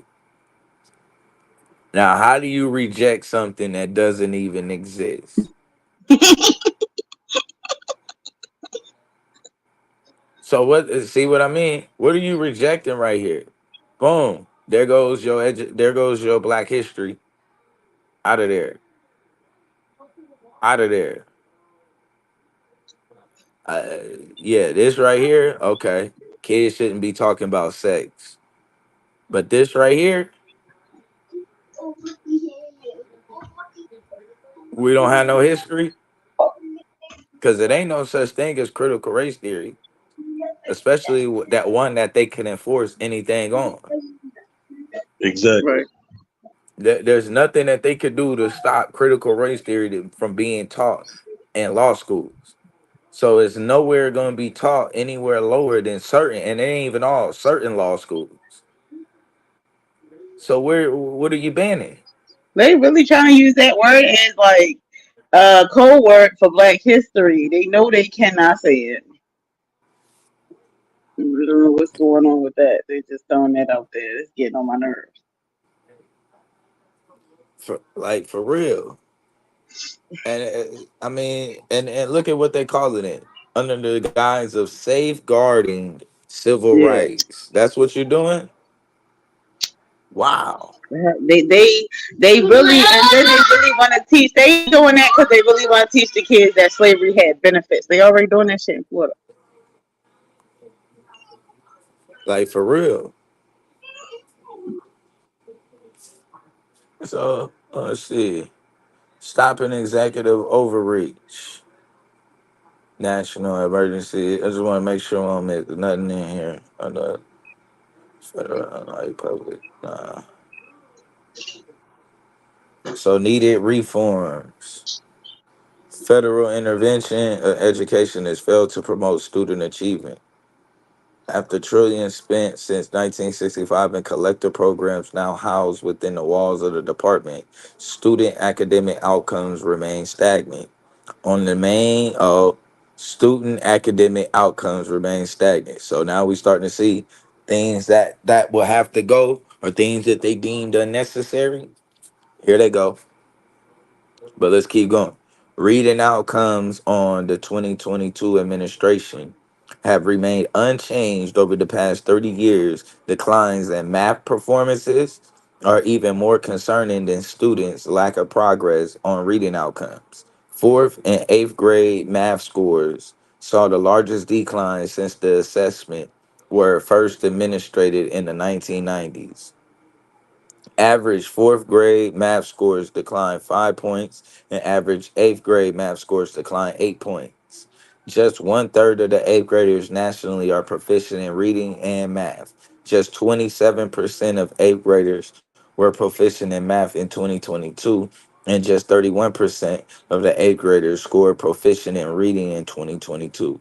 The NAEP long term trend assessment shows academic stagnation since the 1970s, with particular stagnation in the reading scores of the 13-year-old students since 1971 when the assessment was first administered.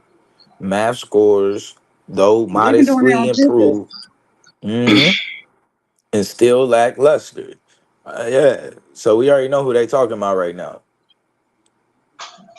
Additionally, the department has created a shadow department of education operated in states across the country. Federal mandates, programs, and proclamations have spurred and higher spree among state education agencies, with more than 48,000 employees currently on staff in state agencies across the country. The employees are more than 10 times the number of employees. Hold up. The employees are more than 10 times the number of employees, 4,400. All right. At the Federal Department of Education, and their jobs largely entail reporting back to Washington. Research conducted by the Heritage Foundation, Jonathan Butcher finds that the federal government funds 41% of the salary costs of the state education agencies. And they want to remove that. Trends in fourth and eighth grade reading.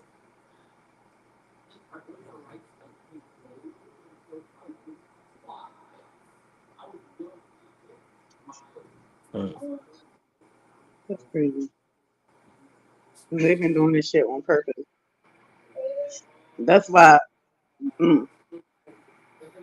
they keep saying now, like, it's so bad, like the kids can't read. And I'm like, the kids see what the fuck going on. They not stupid. That's the problem. That's the problem. The kids see what's going on. Well, go ahead.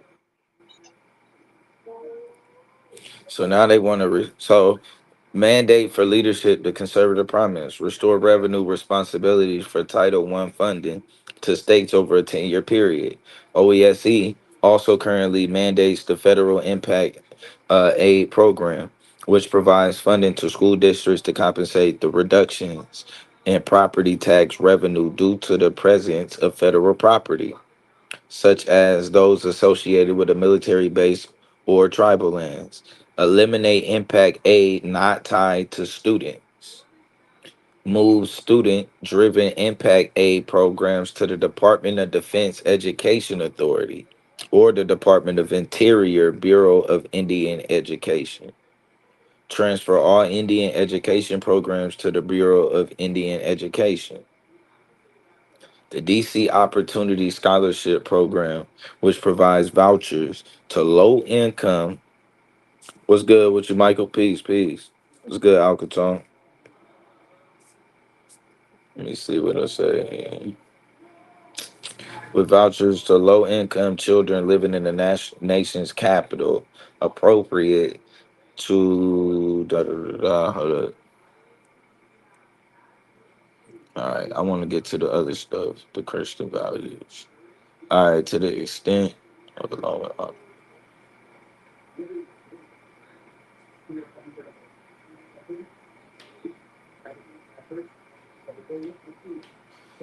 So now they're going. So the people with disabilities will get moved to the Department of Civil Rights. Let's keep going. Funding to institutions should be block granted and narrowed to historically black colleges and universities, HBCUs, and tribally controlled colleges.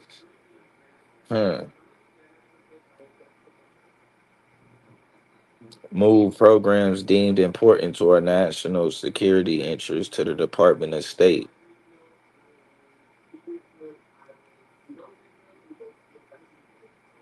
Okay.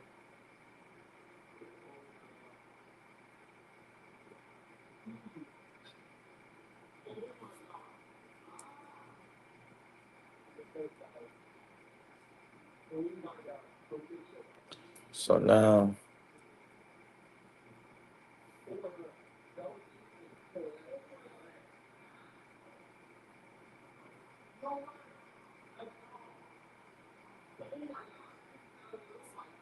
all right. So I'm gonna play this while I find the Christian part. That was really sad. I couldn't get past the embarrassment the first 5 minutes, and it was horrifying. We're doomed. This is the best we got. Well, all of it is prompting big questions that we're going to break down in just a minute, including how big this fallout could get. Could the pressure on the president continue to grow? And if the president were to leave the ticket, what would happen next? How can the Democratic Party find a new candidate with just over 4 months till Election Day? Is that doable? Is it likely? And to that point, who might that candidate be if it were to happen? With the dust still settling from the debate and the president vowing to stay in this race, one of the biggest questions will be how much damage did that 90-minute debate really do to his chances of re-election? We are looking for answers with our all-star team coverage here. NBC's Mike was with the president in Raleigh, North Carolina this afternoon. NBC's Chuck Todd will also join us, and Ryan Nobles is here as well. So, Mike, can we start out with you? Because there are two sides here to this. What the White House is saying publicly right now and what the mood really is behind the scenes. Can you break that down for us? Well, Tom, the first real imperative today was to stop the bleeding, and the Biden team really does think the president went a long way with that rally here in Raleigh to do that. He was as fiery and pumped up as he was lethargic and flat last night, but he also was a bit humble. He was acknowledging at the end of those remarks that, listen, he knows he's not a young guy, that he doesn't debate as well as he used to, that he doesn't walk as well as he used to, but that he can still do the job, and he wouldn't be doing this if he didn't believe that in his heart and soul. But what we saw last night was a real, wake-up call for a lot of Democrats. You have somebody like Dick Harpootlian, a longtime supporter of President Biden, a part of his finance team, telling our team that whoever ran Biden's debate prep should be fired today. You have administration officials saying candidly that this was a rough night, it was a bad debate. But then you also have the campaign really defiant. You had them come out quickly on the record, say absolutely not is the president considering stepping aside, and that it is full systems go as it relates to that scheduled debate coming up. And so the question for Democrats at this point is, was last night the outlier? Was today the outlier? Can the president be more consistent and address those concerns before it gets even worse? Hey, Chuck, if Biden were to drop out, that's a very big if. Logistically, how might that even work? We're less than 2 months away from the convention already, right? Well, we're actually even less than that. The Democrats agreed to move up the roll call, which would officially nominate Joe Biden, because they wanted to meet a ballot deadline in Ohio. And even though Ohio changed things, they're still moving it up. So it's this, I think, basic August 9th now that he'll officially be the nominee. So that's your window. And really, the only way it would work, Tom, is if Joe Biden voluntarily let his delegates go. And then it becomes an open convention. People announce their candidacies the way anybody would. Instead of going to voters, it's more like a student council election, right? It's the delegates, it's the super delegates, stuff like that. But logistically, could it be done? Yes. But it can't be done with literally the blessing and the help of one Joe Biden. Yeah. And so, that the likelihood of that appears to be somewhere between 0 and 1. Yeah, Mike, if there's going to be an effort to push the president to step aside, again, today he said absolutely not. He's in it to win it. But who would the voices be that the president might listen to? And I'm just thinking, would this weekend be critical? He's doing the goodest job. The goodest. Yeah, absolutely, Tom. There's no doubt that there's going to be some introspection for the Biden team this weekend. I spoke with one advisor who said, listen, the president didn't need the coverage of this debate. He didn't need some of those calls coming from Democrats about whether he should step aside to tell him he had a bad debate. He knew he had a bad debate, which is why he... You're gonna have more than just a bad debate. Hey, Ngame, you know what it was under? Oh, shit. He just rubbed off, I think. Yeah. I'm about to see if you know what it was under. Let me see. I have no clue. But of course they want to put that, everywhere. Like that's the whole agenda. I don't know which part he talking about though. I wish I did. But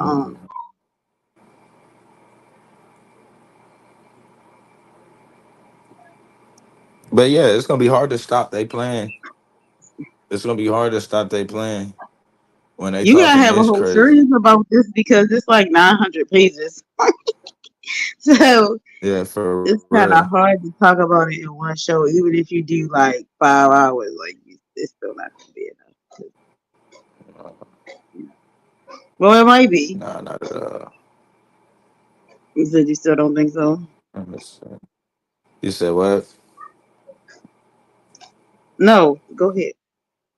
Oh yeah, it's probably something like that. All right, I'll keep playing that real quick. You supposed to sound crazy. responded the way he did publicly today. I think some of the most important voices in the party, but also in Biden's life, are President Obama, who put out a very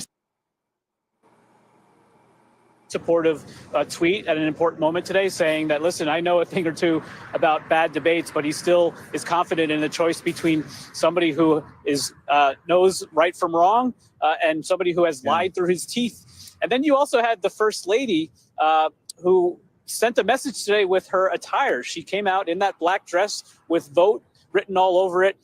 An advisor to her, somebody close to the first lady, reached out to say she sent a message not just with her remarks, Who gives a but fuck what she was wearing? Like, that's what the 100% committed. What the fuck? We don't care. What in the hell is wrong with Biden? Look at him. She's animated. They said they trying to Like, say that this nigga was cloned for real. He do look like a clone now. like He what like a the fucking robot. fuck, bro? Like you start to notice he can't leave stage until somebody touch his back, like they pressing a button or some shit. Like Man, it look like crazy. if you touch him, he gonna fall. Like, what in the hell? Look at the face this dude is making. They couldn't make this dude look any worse. Golly. A message today with her This ain't His even elbow Fox, be y'all. black dress with "Vote" written all over it. An Look at advisor to it. her, somebody close to the first lady, reached out to Wait, say what the fuck is she? Did that say vote on her? Oh hell no. Look how long. Yeah, just vote. That's all they say is vote. Yeah, we know That's not who not. not to vote for. This nigga, he ain't moved since she She started. said Look at him his up to face. failure. He looked like he nodding off. I've seen that look before. I mean, like, what He are was they exactly. doing? We could tell he's confused. He's not comfortable. So I'm like, just why do they like? It's too late now for them to be like, oh yeah, we just gonna throw Kamala in there, her black ass, Man, who her is woman this ass. nigga? Who the hell is this? It's Maybe I not should gonna have happen. tried this nigga or something. Cause this one ain't gonna get it done, man. Ooh. This is horrible. You talking about Lazy. the man behind her? Yeah. You know that nigga reverend at some Ebenezer Baptist and shit. That nigga gonna start acting like the liberal version of Tim Scott and shit. Oh no, I can't. I can't take a liberal version of Tim Scott. I can't take. in No. her attire today that she is 100% committed to this. It's going to be interesting, Tom, as you talk about this weekend. The president has a lot of fundraisers on the schedule the next 24 hours. I spoke to. Man, that's dope. I seen that look before on a lot. Hunter Biden ain't the only one. This nigga need to be drug tested. Hunter Biden ain't the only one that was smoking crack the size of ping pong. This nigga need to be drug Oh yeah, you tested. did say they did say crack and not cocaine. Why don't I Yeah, say they that? said his wife said he was smoking on crack rocks the size of ping pongs. That's what she said. She said, God damn. Well, at least he can get it real big. Maybe he made it himself because he probably couldn't get a lot. He probably couldn't bring a lot as much as he wanted, and he probably wanted more shit. So, We shall see. so maybe he wanted to make it stretch. Maybe that's what I'm thinking. Go to ahead. Phil Murphy, the governor of New Jersey, but also somebody who's hosting a fundraiser for the president at his home tomorrow. He said no one has backed out of the debate, and he thinks that this is actually an opportunity for the president to have some of those direct face-to-face conversations with some of those Democrats who are most nervous and upset about what happened. Hey, Mike, you've covered him and his campaign for That years. ain't gonna help. I know you know him personally. What's your gut tell you? Are there going to be these conversations this weekend? I think it'd be malpractice for them not to, frankly, right? I think this is a team and a family, by the way, that has been through a lot. Remember what we were just covering a few weeks ago, the trial and the conviction of his son, Hunter. But interestingly, somebody brought up Hunter as somebody who, if not from his core team or even his spouse, the first lady, could have that reality check with his father about what's best moving forward. Hey, Chuck, a lot of names being thrown around, including a handful of governors like Gavin Newsom, for example, Gretchen Whitmer, Jared Polis of Colorado, but not a lot of talk about the person that would be closest to this job already, Vice President Kamala Harris. What does that say about how voters, how Democrats feel about whether she might be a potential successor? Well, look, I mean, it's no secret that she's not seen as a political asset, at least if you look at the polling, to the president. And so, no, there's certainly a lot of hesitation there. But I would, look, I would also call her if for some reason Biden backed out because of everything.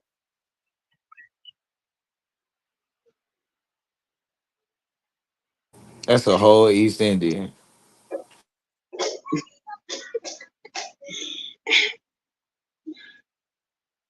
No, they know that's not gonna work.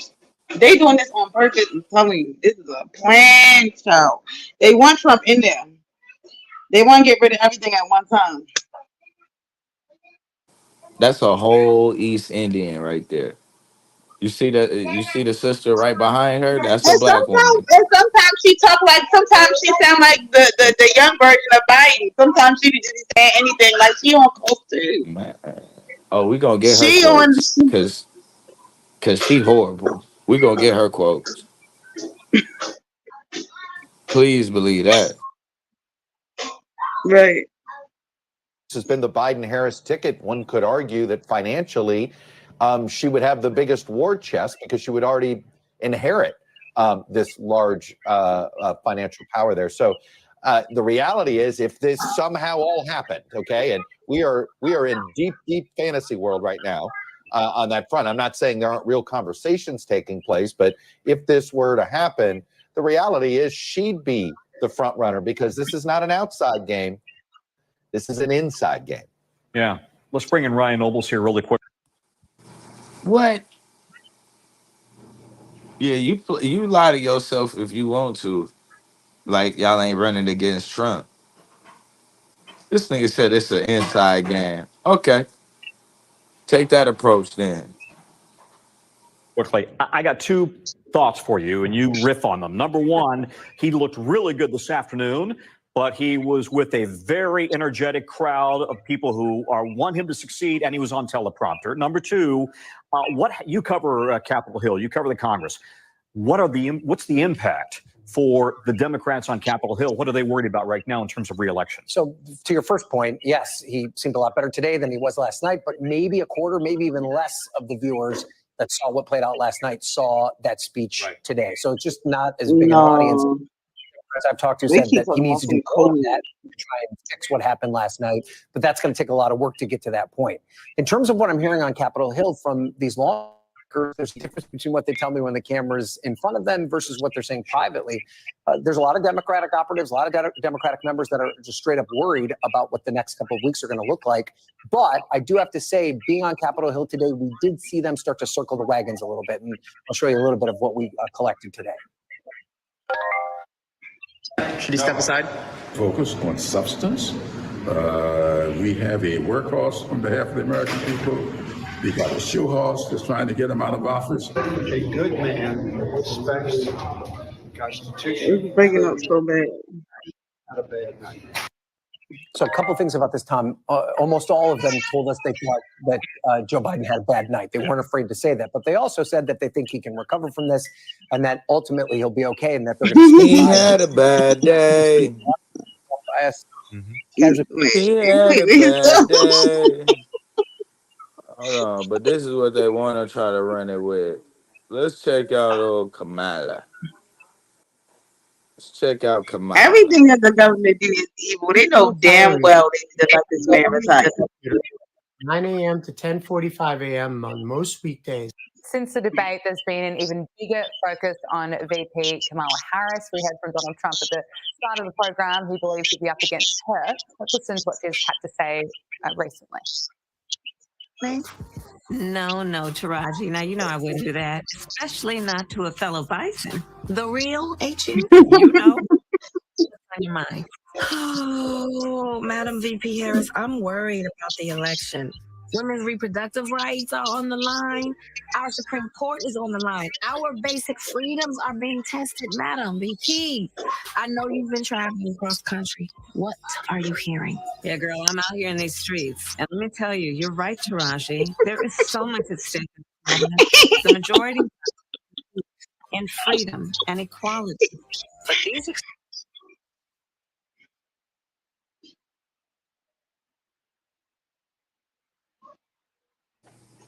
You out here in these streets. Kamala, Kamala. Kamala. Where you been at, Kamala? Like, what are we doing? What are we doing right now? In these streets. What is on the These mind? streets. Our basic freedoms are being tested, madam. Repeat. I know you've been traveling across the country. What are you hearing? Yeah, girl, I'm out here in these streets. And let me tell you, you're right, Taraji. Just taking this moment. The majority of us believe in freedom and Kamala, you've been out here in these streets. That's where you've been at. Never. You've been out here in these streets. Like, the disrespect is just crazy. You've been out here in these streets. This is what I mean by this is a whole East Indian woman. A black woman would have known. Not this ain't it. This ain't it. Don't do it. But what did she do?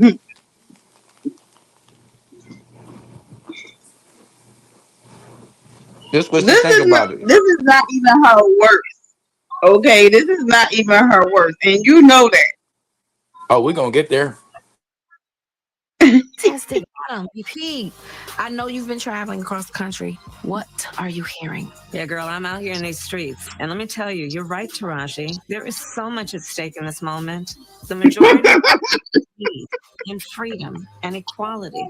But these extremists, as they say, they're not like us. It is so cringe. But let's listen to another. I can imagine. Time out. Kamala. Equality. These extremists, as they say, they're not like us. It is so cringe. But let's listen to. They not like us. These extremists, as they say, they not like us. Who are you like, Kamala? This must be Judah them folks. I don't know who this is. This is crazy right here. What happened? What? So Kamala been out in these streets. She out here in these streets. And these extremists, they not like us. As they say. What? Believe in freedom and equality. But these extremists, People is really trying to use like this Kendrick thing, trying to make them place themselves as Kendrick. You're not. I can imagine what can be and be unburdened by what has been. You know? What can be unburdened by what has been. What can be unburdened by what has been. What can be unburdened by what has been. What can be unburdened by what has been. What we can see, what we believe can be unburdened by what has been. What can be unburdened by what can be. Unburdened by what can be. Unburdened by what has been. Who we can be. Kamala, you ain't even try to remix it. I mean, I guess she did remix it a little bit on the Breakfast Club. Why are you on the Breakfast Club? I don't know. I don't know. Anybody remember seeing Michelle Obama on the Breakfast Club?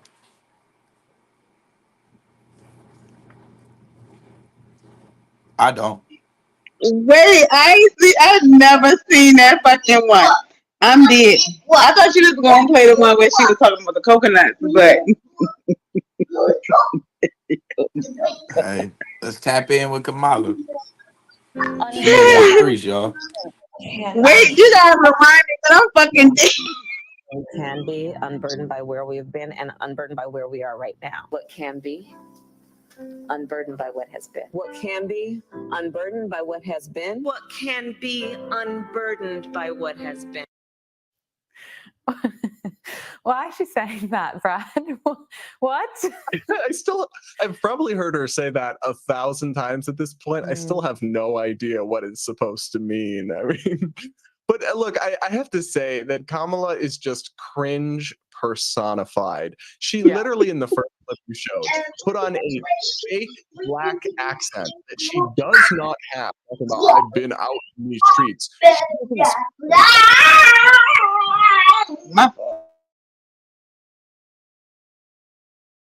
Elite academies growing up. She doesn't have that urban dialect whatsoever. The fact that he even said it's a fake black accent, this is what's even more cringe about it, is we gotta listen to white people criticize the East Indians on how to sound black. Goddamn. To pander to black people and adopt a fake accent when you're speaking to black entertainment television. Like I obviously am not black. I can't speak for them. I would find that very reductive and offensive if I was, though. And it's just, she is a terrible politician. We know this. And unfortunately, and I know this is going to be controversial to say or whatever, but when the Biden campaign was picking a vice president and they picked Kamala Harris in 2020, they weren't picking who they thought would be the best backup president. They weren't thinking who'd be best on the campaign trail. They were thinking about who would check the identity politics, diversity boxes of a black woman that they needed, because it's already problematic enough, you know, among the woke identity politics Democratic base to be running a white. And didn't pick a black woman. They picked a full East Indian. A full East Indian. You should have got rid of her. You could, at this point, go get Oprah. Like, what the fuck is this? Yeah. She over here wearing her hair as if she got a perm. She got this East Indian got a fake perm. I've never seen this in my life. A fake perm. That's not, no. Listen, that's not a fake perm. She never got a fucking perm. That's just the way her That hair ain't no is. perm. No, It- she got it cut as if she a black woman with a Exactly. perm. That's what I'm saying. That's a fake perm. So she She faking tell the people perm. it's a perm. Oh, so we agree. She probably She was like, all oh, in yeah, Michelle girl, Obama you goddamn don't cabinet. have to go no fucking where. Mm-hmm. You know she was all in Michelle Obama medicine cabinet and shit. Took the cocoa butter, all of that. You petty. She over here just really pump faking. And then Tahaja P. Henson is finna let this slide. Like, yo, do not give her a pass. She is not you. She not like us. What the hell is going on? Man, a white straight man as your candidate. Okay, well, we have to have some diversity and equity in our VP slot. So what they did, we all know this. I'm just being real with you. If she was a white male senator from California who'd never won an election outside of a deep blue state, there's no way he would have picked her as vice president. So what we have is somebody who was put in the job for reasons unrelated to merit and competency, who might be thrust into the limelight, and she hasn't done well when put in the limelight as vice president in the past. Even there's been reports that within the Biden White House, they're really disappointed in her and think she's done a poor job and try to keep her away from the important events and cameras. So look, it's not a great situation either way for the Democrats. They either have a guy who doesn't know where he is and looks addled and confused at random times, or they have someone who's clearly not up for the job, isn't a very good politician, and has just a lot of weird, cringeworthy things that she says, and it has never actually won an election in her own right at the top of a ticket in any sort of swing state or battleground, or she has no appeal outside of liberal elites, which they've already got, but she has no appeal to moderates or independents or Midwest voters or anything like that. Well said. The Democrats have created this mess, and oh gosh, they've got a lot of work to do if they have any chance between now. Man, she ain't got no appeal to nobody. Sexy Red, she couldn't even get Sexy Red vote with that bullshit she just did. Like, this is crazy right here. Niggas took that shit. They was underwriting that comment. But shit, Sexy Red ain't looking too dumb right now, because who the hell finna vote for her? Sleepy Joe. Very their busy. phones up to their ears. They're all of a sudden very busy and couldn't talk to us as they were leaving the Capitol. A lot of Democrats didn't want to touch this with a 10-foot pole. They're going to wait a couple days to see how this all plays out before officially weighing in. Hey, Chuck, so it seems to me, to Ryan's point, you'd have to have an awful lot of these kinds of North Carolina events to regain traction or change the narrative here. Number one, is that possible? I'm asking the veteran political operative and reporter here in you. And number two, could we potentially be, are Democrats fearing the possibility of a red wave come election time because of this performance last night? Well, look, we may be just too polarized for there to be any major movement here, and that could actually help Biden overcome. I mean, I think, look, this is a weird time to poll. We got the 4th of July week. This is a very, very difficult time to poll. It's really, you don't get the best results. But look, major movements in this race against Biden in the next 10 days, Tom, I think would suddenly ratchet up the concern levels again, if you will. Look, I expect that you're going to see them put Biden out a lot next week. Look, it's a 4th of July week, patriotic. You know, a lot of members of Congress are going to be talking to their own constituents. I just think the next week is pretty important in all this. Lawmakers themselves are going to go home. They're going to listen to what they're hearing from people. And I do think if the Biden campaign is smart, if they want to try to calm the waters here, they need to put him out there a lot in the next week. Find ways, maybe do some interviews, do a Jon Stewart, but also do a Kristen Welker. Like, prove that you can handle this, because he couldn't handle it last night. For Dems, thank you very much, Mike, Chuck, Ryan, all of you. Great expertise as always. Tonight, a lot of fallout from several major decisions from the Supreme Court today. We learned this afternoon that Steve Bannon must report to prison by Monday after the Supreme Court rejected his last-minute appeal to avoid his 4-month sentence. As for the other decisions we got earlier today, first, a major ruling on a January 6th case. One of the defendants, Joseph Fisher, was trying to get an obstruction charge thrown out that was related to storming the Capitol as part of the insurrection that day. The justices ruled in his favor. We've been keeping a close eye on this one because it focused on a charge that former President Trump is also facing in his election interference case. A case that's on pause right now as we wait for a decision from the Supreme Court on the question of the former president's claim of absolute immunity. We expect a ruling on that on Monday. As for what else the Supreme Court decided today, the justices ruled in favor of an Oregon City police policy of ticketing or jailing homeless people who sleep on public property. The justices also delivered a blow to the power of federal agencies, overturning a 41-year precedent in 2 nearly identical cases. A lot to keep track of, so we turn to NBC's Laura Jarrett for more. Laura, what's the practical impact here on the January 6th ruling? How does this affect other January 6th cases, including the former presidents? Again, the case was about obstruction. Yeah, Tom, it's a federal statute that actually dates back to Enron, but it had been used more recently in some of these Jan 6 cases. Now, the vast majority of the rioters who went up to the Capitol that day were not charged with this particular statute. This was really reserved for some of the most serious offenders. But many of them have already been let out of prison, Tom. They served their sentence. And so there's really just about a couple dozen that have been left who could actually be impacted here. Roughly 27. Time out. You mean to tell me these nutcases is walking back around here just in time for the next election?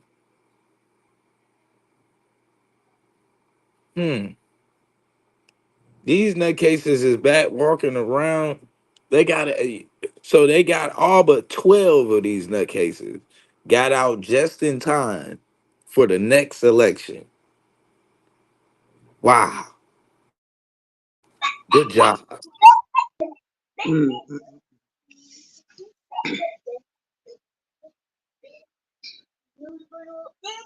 we're told by DOJ could potentially have some impact here, but they're going to have to move for resentencing and potentially a real trial, depending on what happens there. And so we watch to see that. We've already seen one judge just today actually call in prosecutors to say, look, we need to know what the next steps are here because these people have rights if the cases need to actually be retried, Tom. Okay, so break down the other 2 rulings that we got today. What kind of an impact do you expect from those? Yeah, so the one about sort of known as the Chevron case, it had been something of a project, the darling of the conservative movement, to get rid of this case for years now, because they see it as just another example of unelected bureaucrats with too much power. And so the idea was federal agencies, if you're trying to interpret a statute, say you're the EPA, and trying to interpret something that Congress has done that's vague, for years, federal courts have deferred to agency expertise, but now today they no longer have to do that. So expect to see a rush of lawsuits challenging a bunch of federal regulations. The other one is a really interesting case, Tom, and it's something where you actually see rare bedfellows. You see some progressives lining up with conservatives who are trying to get control of homelessness in their cities. And there was a challenge here under the 8th Amendment, cruel and unusual punishment, saying you can't kick people off the streets and fine them when they're already homeless. But today the justices said, actually, no, you can penalize people who are experiencing homelessness, and cities can do this. It had to do with a particular town in Oregon, but it actually has broader implications for other cities that are dealing with this issue right now, Tom.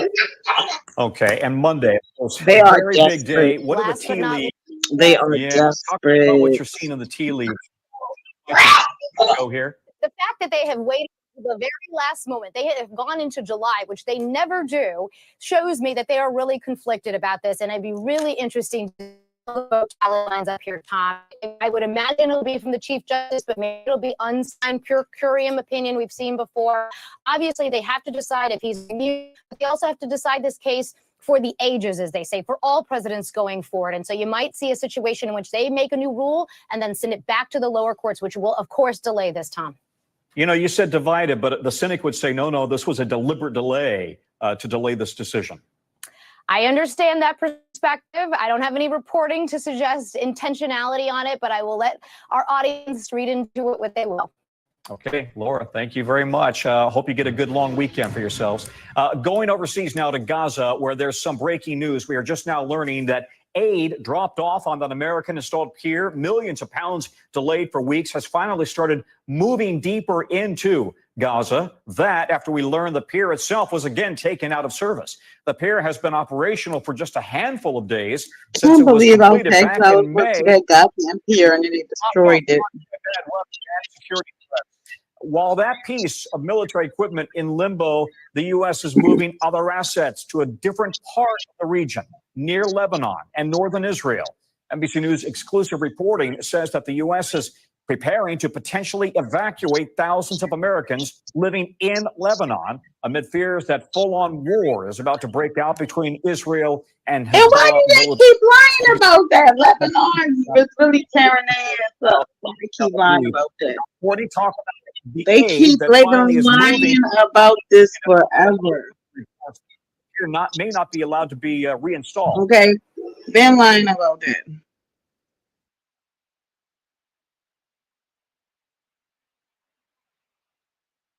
Yeah, you get it, y'all, mate. If you find it, drop the link and I'll play it.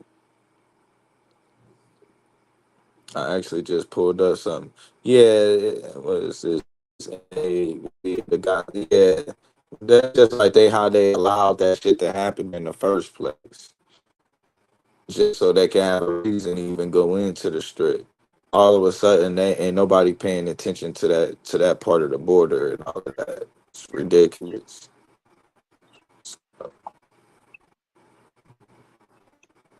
I'm finna show you that link. I'm finna see if I can drop the link to this video. You gonna play it if I send it to you, Blue? If I drop it in the chat.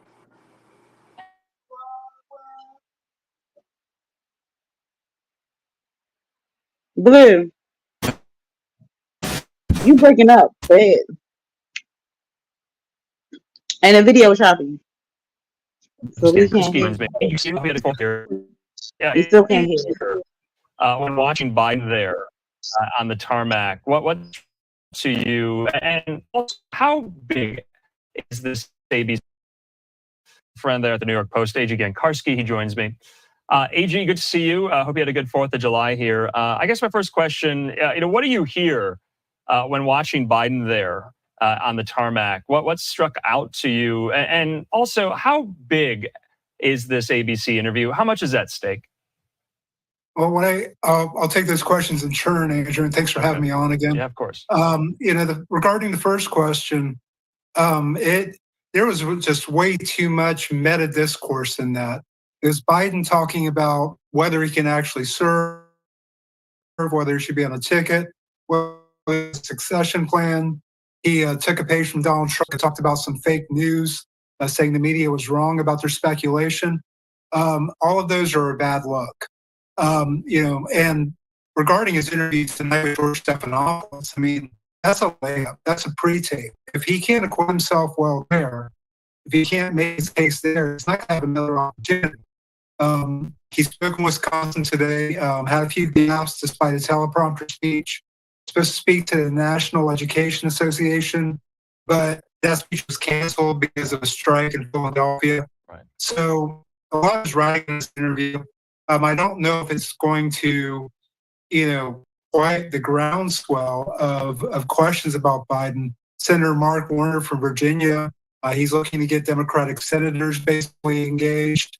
And this whole situation reminds me of Nixon 1974, when you had Republican senators telling him that it was time to go. But in this case, there's no Watergate. It's just they're saying that Biden lacks the capacity to continue on to a second term. This is stunning, and this is unprecedented as far as I know. Yeah, so AG, our viewers know, on Wednesday, Biden met with Democratic governors,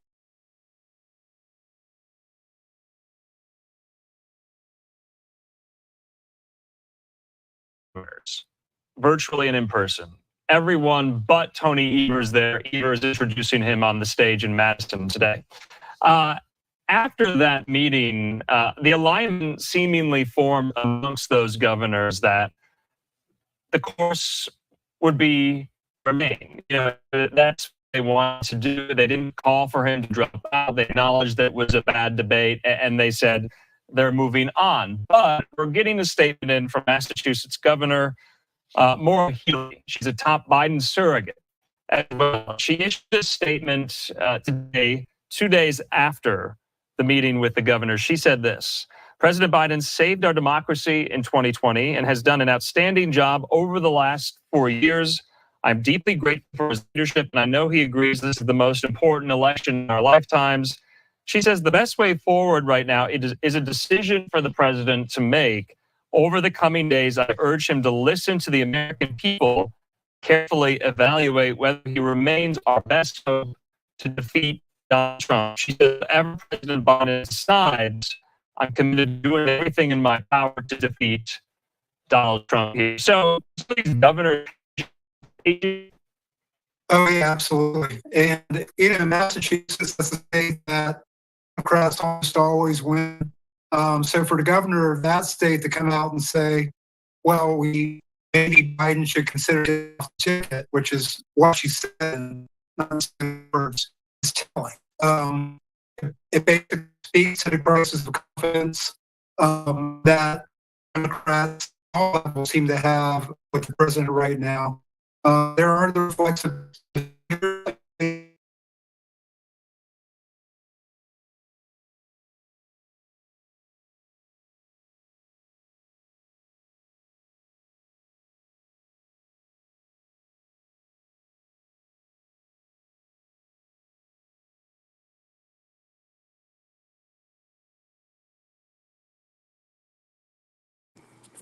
Hold on, let me see.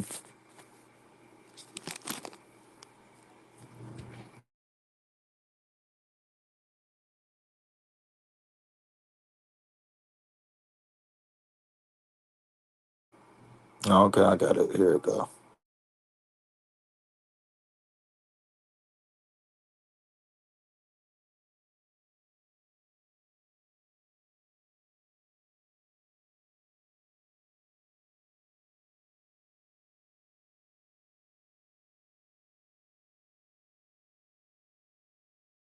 Yeah, but the level of panic is just ridiculous. All right. Share.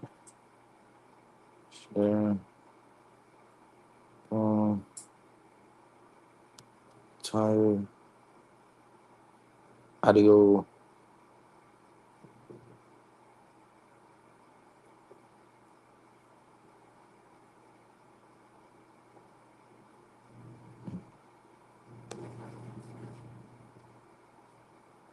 All right.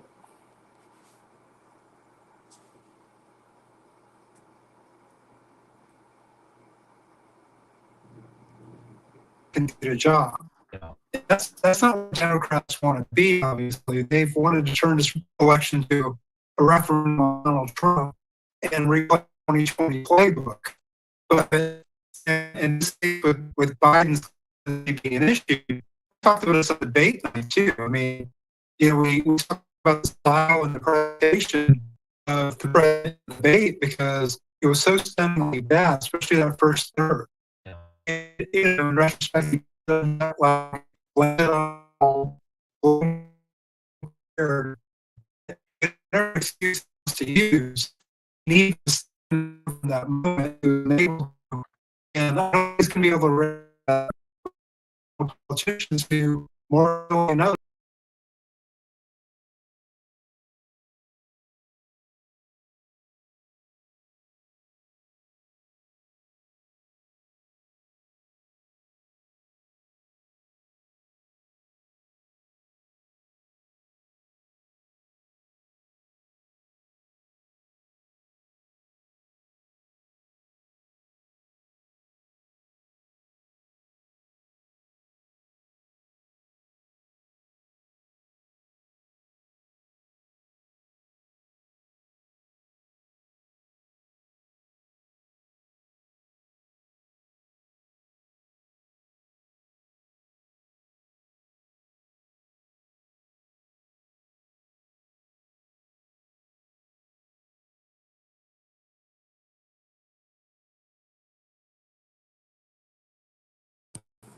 All right, let me see.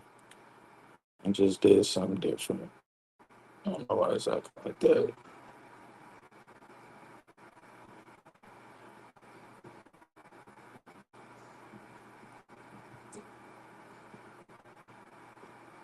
I don't know why.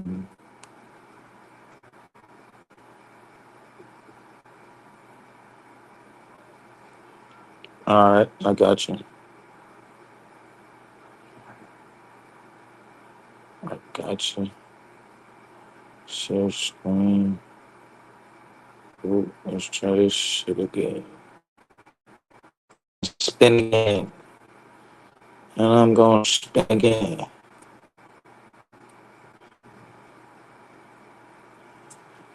All right, let's try this again.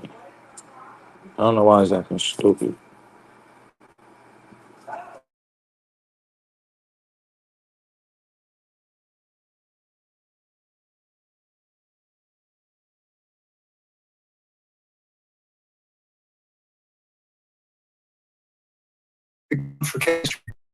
AG, we want to talk about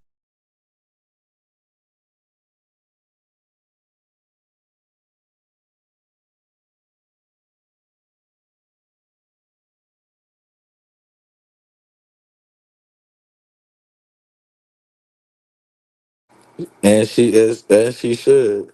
I know. They just be following the trends. What's going on, Marion?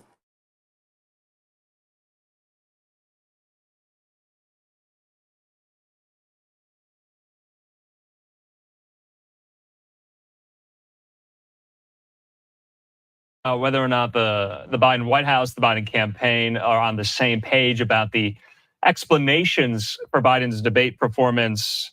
Remember, the president had been suffering from a cold. We were told that while the debate was happening, according to sources with the Biden campaign, to Fox.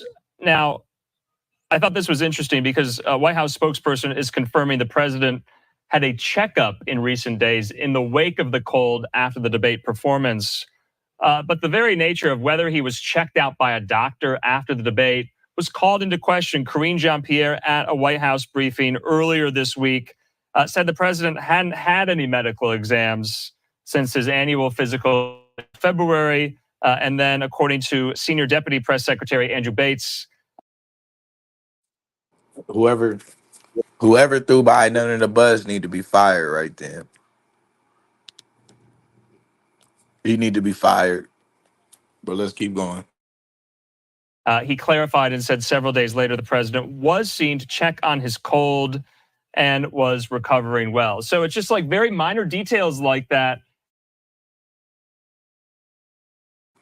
Sounds like he almost got fired. Sound like he sure cleaned that shit up quick. If you're not on the same page, they can blow up, can't they, into kind of macro storylines about the age and the senility. Yeah, I mean, leaving aside the question of senility here, the fact that you've got multiple versions of a story of whether the president had a medical checkup is concerning. It suggests that there's not message discipline in between, people in the White House and the campaign. And yeah, the official side and the campaign side aren't supposed to coordinate. But lots of questions and lots of holes about that he has a cold story, including if he had a cold, why did he go to Waffle House a few hours after the debate and greet people? I mean, if you have a cold that necessitates a medical,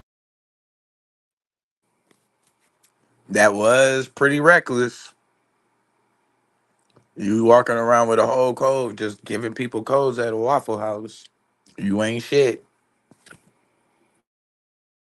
checkup, it's a bad look to be going to the Waffle House and dapping people the way President Biden was. So yeah, the story kind of unraveled, and the fact that there's multiple excuses, for the fact that he froze up. That when I watched that debate, it didn't look like he was battling a cold. It looked like he was dealing with kind of thing Mitch McConnell dealt with a few months back. Sure. The thing that is necessitating Republicans getting a new leader after this election. So yeah, I mean the dissembling, from the Biden camp is concerning, and it's just one piece of this puzzle. And yeah, we shouldn't be talking about whether the president is actually have a cold or not in July. I mean, that's not where this campaign wanted to be. Yeah, Live Now look there at the Capitol, AG. We're learning some more on these pieces of news and these stories that have come out in just the last couple of hours. This in the Washington Post, now confirmed there at Punch Bowl by Andrew Desiderio, saying Senator Mark Warner is putting together an effort for Dems to discuss in person when they're back in D.C. Monday Biden's viability at the top of the ticket and whether they should ask him to step aside. That's according to sources familiar with the conversation to Andrew there at Punch Bowl. We also are getting in as well, AG, from Kelly Ferris, senior Capitol Hill producer from Fox, that House Minority Leader Hakeem Jeffries is convening a virtual meeting Sunday afternoon with top committee Democrats. So this will not be a full Democratic caucus conference call, but it will encompass more members than the Democratic leadership call that occurred earlier this week. Kelly Ferris says a full Democratic caucus is scheduled to meet in person for their weekly meeting on Tuesday. This dovetails with the Democratic governor's meeting just on Wednesday. So everybody's meeting, talking about the path forward.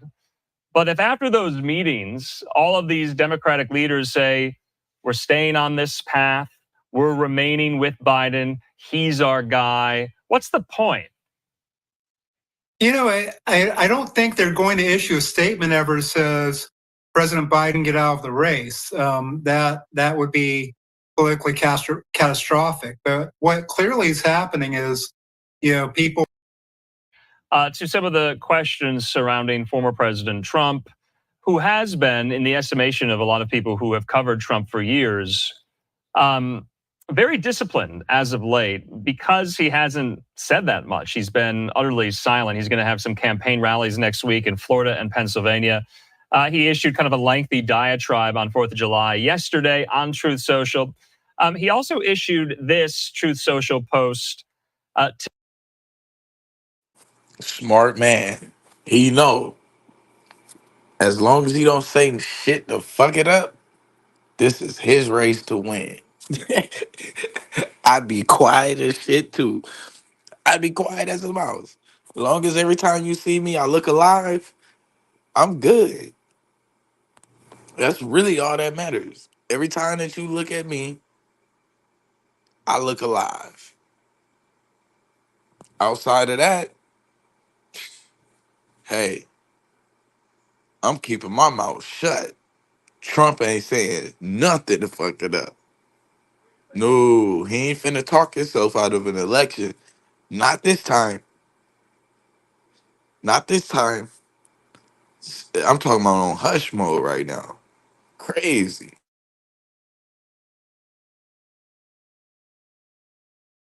Today as well on something that's known as Project 2025, and we're going to put up that Truth Social post, in just a moment. If we can go into what is Project 2025, AG?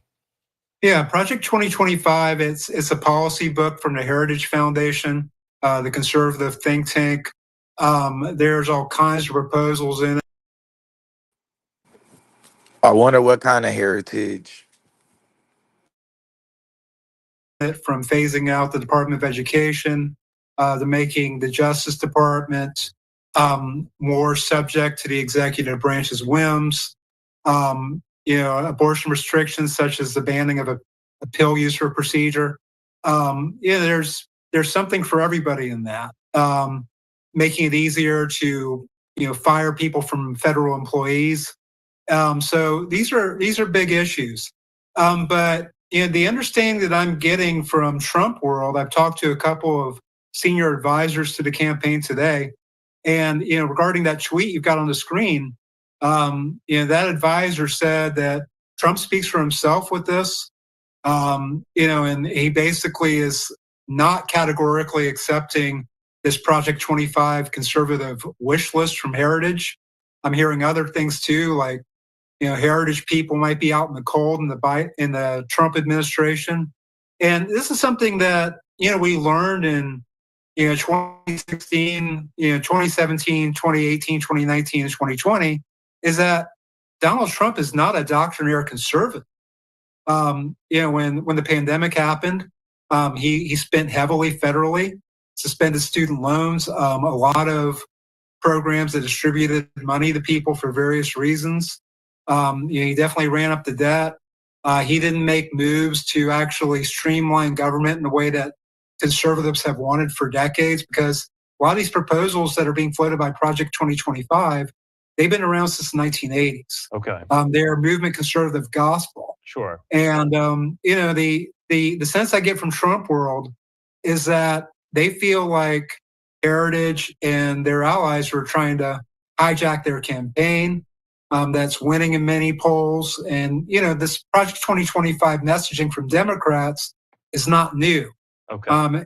Before the Atlanta debate, they projected QR codes, the Democrats did in Atlanta, basically on buildings, to say this Project 2025, trying to yoke it to Trump. But right now, with Trump in the best position he's been in his political career, he doesn't need this kind of distraction. He doesn't need to play to the hard right, because he understands, and his advisors understand, that right now Joe Biden's not going to get a lot of Republican crossover votes, and Vice President Kamala Harris wouldn't either. So, I want to put the Truth Social post up again. We can read it. He says, "I know nothing about Project 2025. I have no idea who is behind it. I disagree with some of the things they're saying, and some of the things they're saying are absolutely ridiculous and abysmal. Anything they do, I wish them luck, but I have nothing to do with them." AG, also the Project 2025 and the Heritage Foundation responded to this in a statement on X as well. I want to put that up. This spokesperson for Project 2025 responding in kind, saying, as we've been saying. And notice they said she ain't crossing over either. Saying for more than 2 years now, Project 2025 does not speak for any candidate or campaign. We're a coalition of more than 110 conservative groups advocating policy and personnel recommendations for the next conservative president. They go on to say, but it is ultimately up to that president, who we believe will be President Trump, to decide which recommendations to implement. Rather than obsessing over Project 2025, the Biden campaign should be addressing the 25th Amendment. So kind of a couple thoughts on this, AG, because I've gotten questions just from my own personal life on what is Project 2025, kind of the doom atmosphere that is surrounding it, especially amongst non-conservatives, liberals, moderates, independents, about what it is. It's a framework. It's a guidebook or any would-be conservative president. They think Trump is going to be that next conservative president. And seems like they're saying Trump could pick and choose from some of these policy prescriptions and platforms that we have outlined in what is known as Project 2025 here. But do you think that came organically from Trump? Or do you think that did come from Susie Wiles, Chris LaCivita as well? Let's get on the offensive against this. This isn't going to define another Trump term here. Where do you think it originated from? Why are you not investing in tax liens? No, seriously. Why are you not investing into one of the most... I think he may have talked to some advisors before posting that, the Truth Social, absolutely, based on my conversations. It's something where these ideas, they're conservative principles and conservative wish list items, but they're not necessarily popular with Republicans. Ron DeSantis was the Project 2025 candidate in the primaries, and he didn't win a county in Iowa, and he wasn't polling well anywhere else before he withdrew. I don't know what kind of appetite there is, for these issues beyond the, really terminally online kind of people you might see on X or something like that. So, God damn, they turned them niggas into Alex Jones followers. Sheesh. It's smart of Trump to not get into the weeds with, measuring the drapes in the White House, so to speak, especially when he can make the case that President Biden hasn't been a successful president. He's left America less safe, all the things that he was saying in the debate, the things he says in the rallies. Any sort of election like this where you have an incumbent president is necessarily a referendum on the incumbent. We saw it in 2020 when, it was a referendum on Donald Trump. This time around it's reversed. It's a referendum on Joe Biden. And I think that's a more defensible play with swing voters for Trump than, getting into the weeds of conservative esoterica. And it's just, but I don't, yeah. It is anathema to his brand. You have this group like the Heritage Foundation saying essentially, we have it all spelled out. We have it all written down. Here's what you would do. We'll hand it to you if you get the keys to the White House again. Trump does his own thing. He's his own animal. I mean, if that's just Trump doing that, kind of disavowing this, saying, I'm going to do what I want to do. I'm going to do what I think is best for the country. It makes sense knowing Trump. Yeah, Trump's a cult of personality candidate. And, in doing that, he can talk about policy a different way. He can say, build the wall, build a great big beautiful wall, make Mexico pay for it. And, while we understand now that was basically nonsense, it was effective. And, when you're trying to bring out voters, you can't get too intellectual. You can't get too theoretical because voters aren't there. What voters are noticing is, their dollar is worth a third of what it was when Trump left office. They're noticing in many cities a lot of illegal immigrants, taking up space and, taking up city budgets. They're noticing, a few years of the post-2020 sort of, what the wokeism that Republicans complain. How do you notice an immigrant? Like, what is people just walking around checking for green cards or some shit? How the fuck do you just notice immigrants around taking up space? What type of shit is that? About these are red meat issues, and especially with President Biden trying to manage a very challenging foreign policy plate. What's going on in Israel regarding Gaza and Hezbollah in Lebanon, the ongoing thing with Ukraine, and whatever issues are to come with provocations in the Caribbean from Russian warships.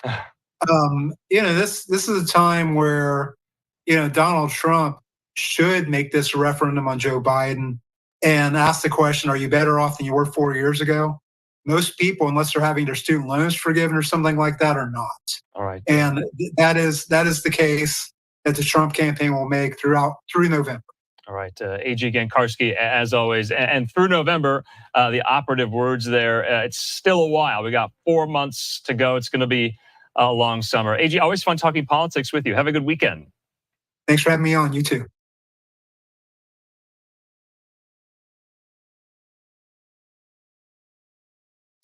We have been hearing from many of our viewers about the presidential election. One person wrote into To The Point saying, I enjoy your To The Point presentations and appreciate that you show different sides of every situation.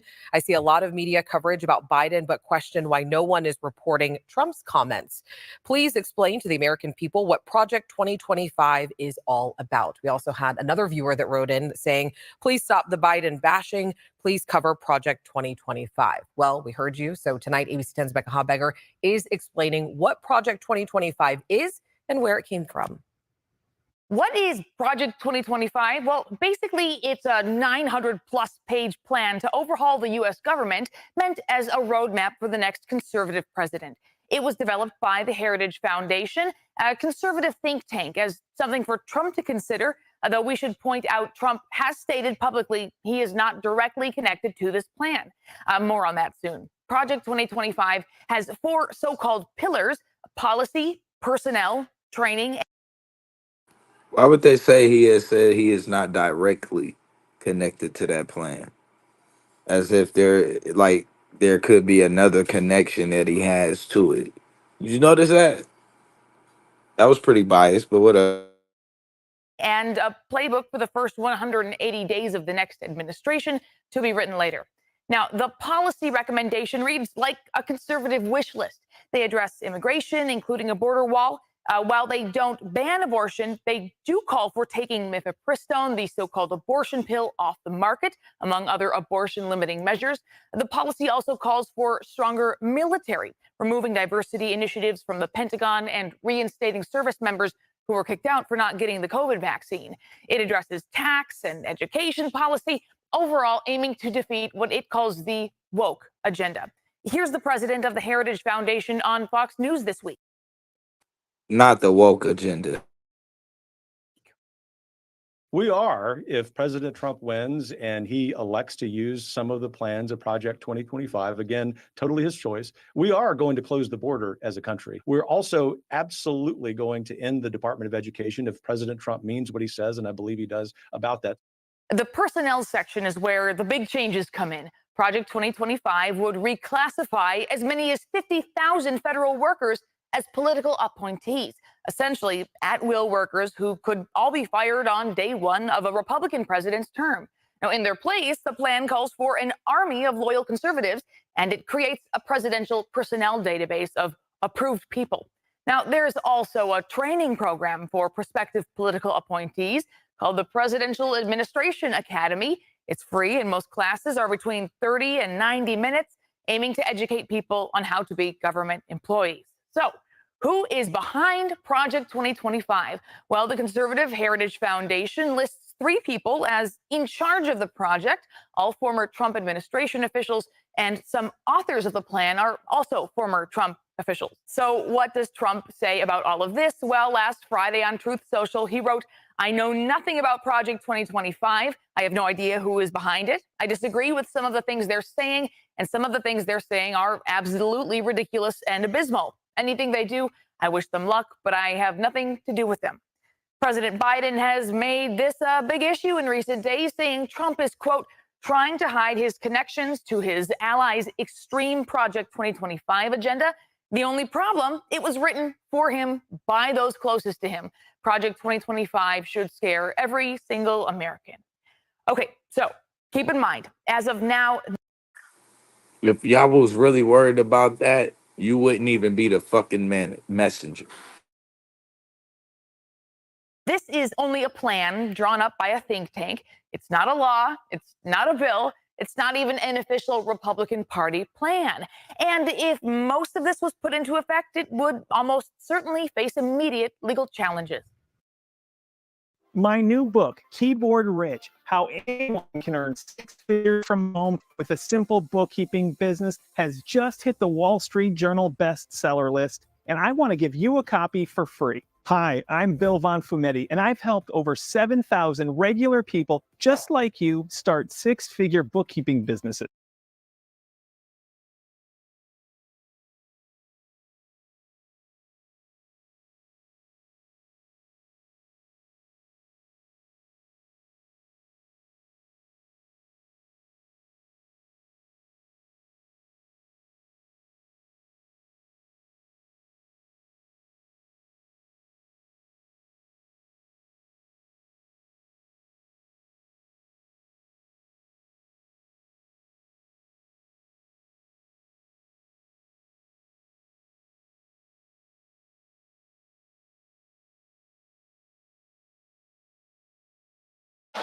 We've had some discussions over the past few days with your press secretary about the question of health exams. And you said you take a cognitive test every day in this job. Are you open to taking another physical or test before the election? Governor Whitmer of Michigan, for instance, said it wouldn't hurt to take a test. Well, look, two things. One, I've taken 3 significant and intense neurological exams by a neurologist. In each case, as recent as February. And they say I'm in good shape. Sir.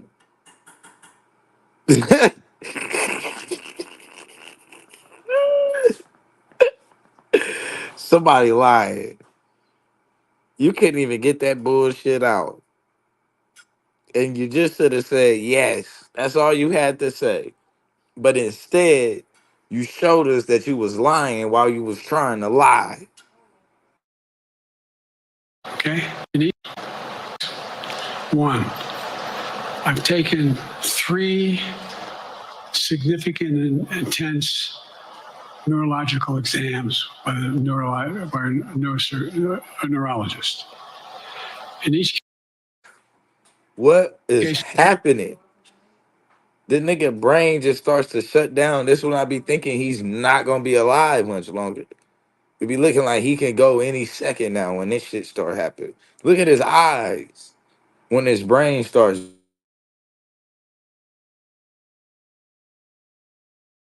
significant and intense neurological. 2 things.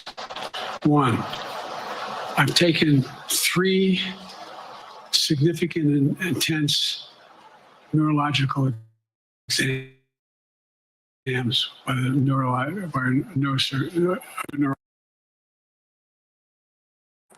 What the fuck is he trying to say?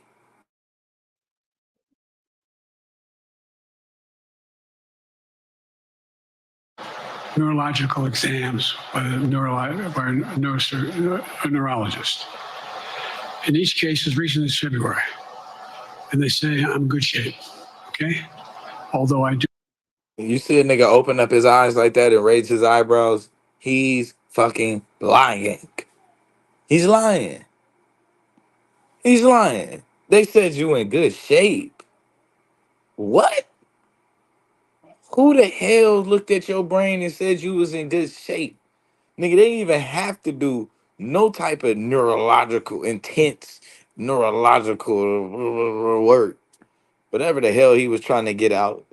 They ain't even have to do none of that. Nigga, the doctor shook your hand and should have told you, nigga, you're not okay. You're not okay. You should be on bed rest. As of right now. Like, what type of serious neurological work did you get done? Nigga, a lobotomy?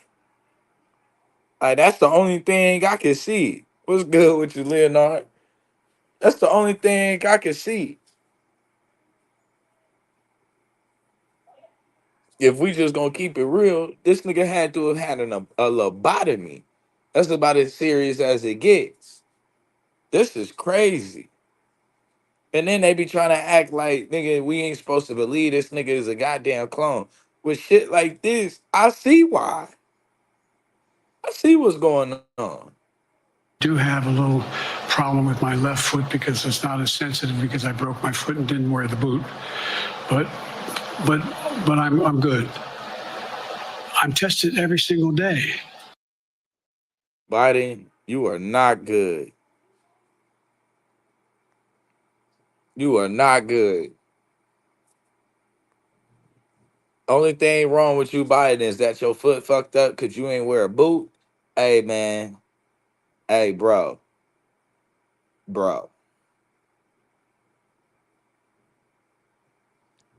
You are not okay.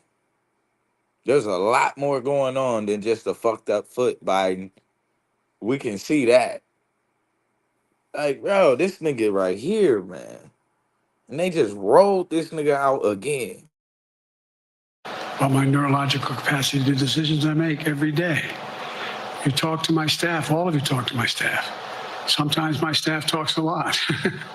But the fact of the matter is, I don't think you have them telling you that all the major ideas we've undertaken haven't been in part initiated by me. I remember.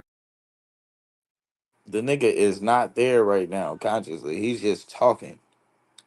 But the look in his eye says he's not really there. Where is Sleepy Joe? This nigga is on real deal good shit. That stash, that cocaine stash that they found, it just wasn't cooked yet. Remember when the staff and I said, I'm going to go to South Korea. We're going to get the chip. What are you doing?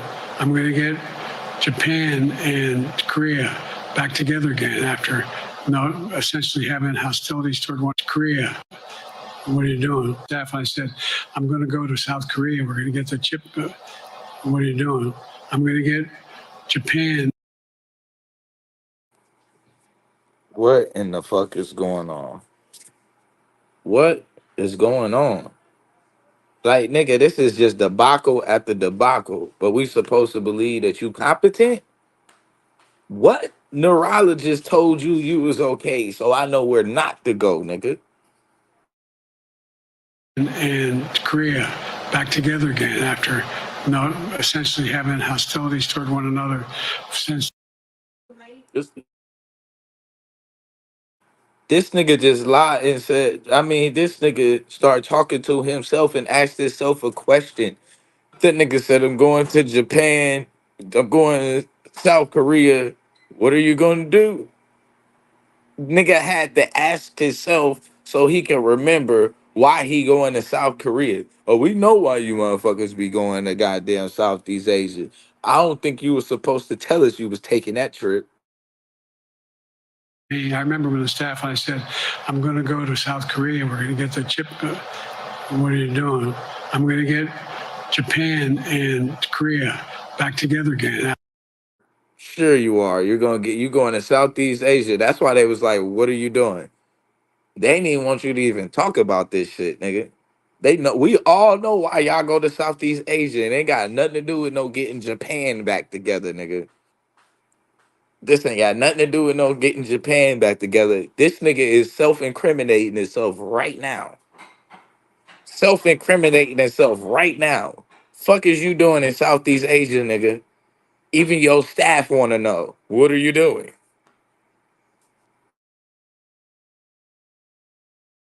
All the major ideas we've undertaken haven't been in part initiated by me. I remember when the staff and I said, I'm going to go to South Korea. We're going to get the chip. What are you doing? I'm going to get Japan and Korea back together again after essentially having hostilities toward one another. How the fuck you gonna get Japan and North Korea and South Korea back together again? You know how foolish this nigga sound? That's what you going there for? And it got nothing to do with the babies, huh? Yeah, sure. Sound like Pizzagate to me, buddy. Since the end of World War II, I'm going to move and see that we can expand it. The only thing age does is help you with it. Creates a little bit of wisdom if you pay attention. And so the point I'm making is, I think it's important.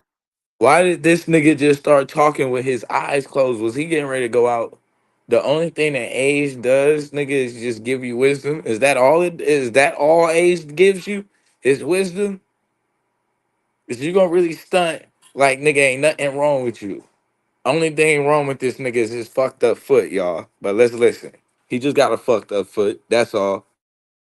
And Korea back together again after essentially having hostilities toward one another since the end of World War II. I'm going to move and see that we can expand it. You know, the only thing age does. And why did he just stop and cut himself off like that just to start talking about age and shit? Like out of nowhere, he just felt like he had to defend he was old and shit. Yeah, nigga, you said some crazy shit that didn't make no sense right now. Just wanted you to know that. We caught it. Now all of a sudden, I guess he caught it just now. Look at this nigga. Silly. Look, he's supposed to be talking about getting Japan and South Korea back together. Why? I don't know. No idea. Whole fucking war going on right now. Niggas and guys on the Gaza Strip getting slaughtered. Nigga, they hitting up the damn motherfuckers trying to get food to the refugees.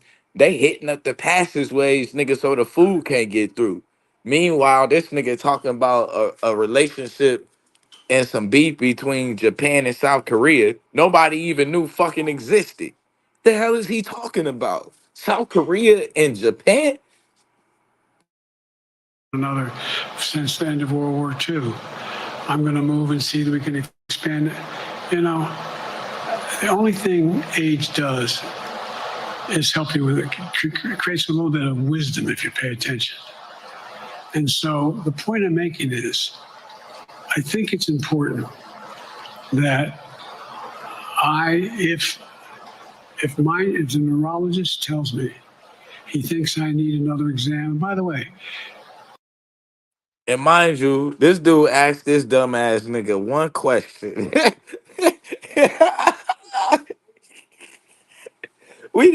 How did we get this far?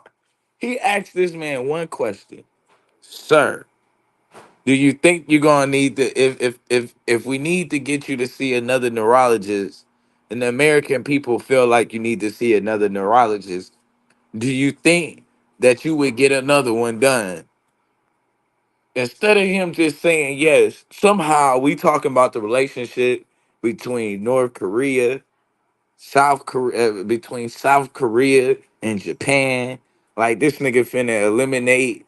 Talking about this shit been going on since World War. Nigga, they been beefing nigga with each other since forever. You finna how the fuck you gonna end a tribal war that's probably been going on, nigga, since the Mongolian split?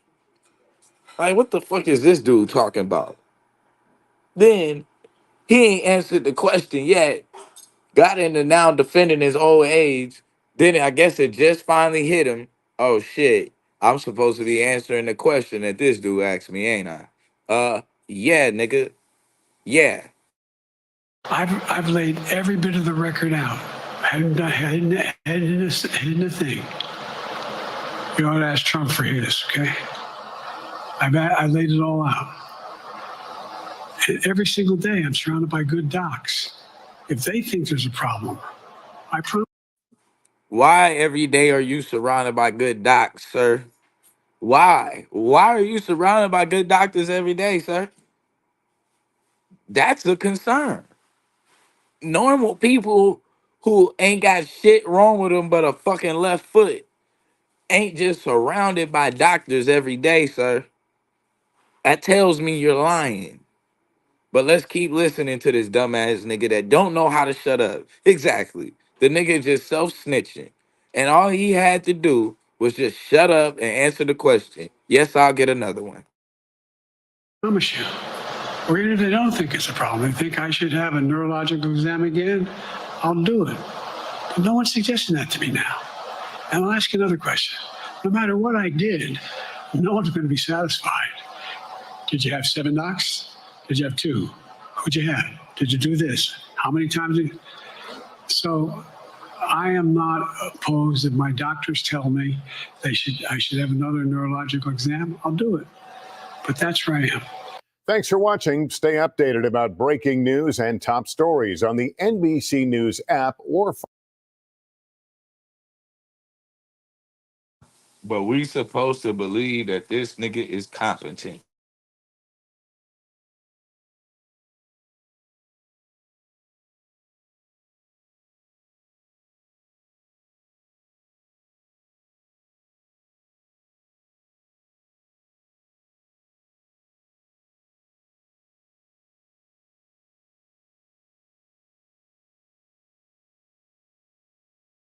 Breaking news, everybody, breaking news. This is a Fox News breaking news update, okay? Remember a couple weeks ago when I told y'all about Project 2025 not just being conservative movement, that would have liberal hands on that as it was dual partnership? And some of y'all got it, but some of y'all were a little bit confused. Y'all was a little bit confused when I said that shit ain't just red, it's red, white, and blue. But guess what news just got broken today? What news just got broken today? I'm about to break to you. American Compass, part of the right-wing think tank, of Project 2025. Okay, my guy? American Compass, the group that is pushing this Project 2025, just released their financial donor documents to the Daily Beast. Yes, and guess who was on them sheets? Under the caption of "Do not disclose to the public." Two major liberal foundations that includes the William and Flora Hewlett Foundation and the Meteor Network. Now, the Hewlett Foundation is known for giving money to people like Planned Parenthood and NPR, but not as much money as they gave to American Compass that is pushing Project 2025, as they gave a whopping $1.5 million in addition to $500,000 that they just released to them in January. Now, the Meteor Network is the second liberal foundation that gave them money, and they gave a whopping $500,000. Now, the Meteor Network is Pierre Omidyar. That is Pierre Omidyar, okay? He is the founder of eBay, by the way, who was steadily giving dark money to Democrats under the guise of anti-racism. Now, he gave, like I said, a whopping $500,000 to American Compass that is funding Project 2025. Now, the Hewlett Network, should I say, is covering 1/3 of American Compass's budget, by the way, in terms of funding this project that they are saying is just for conservatives. So like I said in my original video, the Project 2025 fascist state is already fucking here under the heading of "Do not disclose to the public" that is funding the Project 2025. Like I said in my original reporting on the Project 2025, to understand that fascistness is already fucking here, and what's going on behind the scenes is that they're just trying to solidify a strong national state to fight wars and step on motherfuckers external to the Americas to maintain their imperial state. And that imperial state does not require just red; it requires red, white, and blue. That's what these liberal foundations are giving their money to. And keep your eyes open, by the way, because they're not the only liberals that's in this game playing. But in regards to this Project 2025 being a dual partnership with cause and necessity, as the American powers that be need to maintain their imperial state outside of the United States. In order to do that, they must secure a national fascist state, and they'll do anything they need to do to maintain themselves in positions of power in the United States. That includes conservatives and liberals, by the way. Now, remember the end of that previous video when I asked y'all, do y'all like my horse, by the way? That was a reference to the Trojan horse, okay? Okay. Now, this time I'm going to ask you before I go and say goodnight. Do y'all like my lantern lights? Okay. Anyways, that concludes breaking news. That concludes this episode of Foxy Canoe. Bye.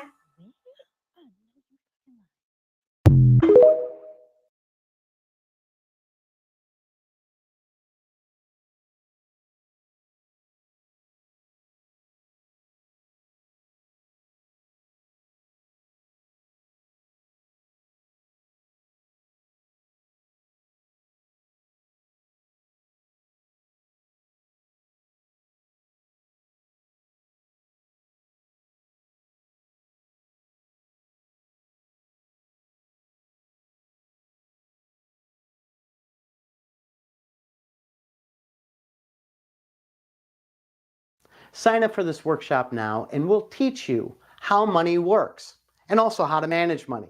The best thing I like about it is the price. It's free.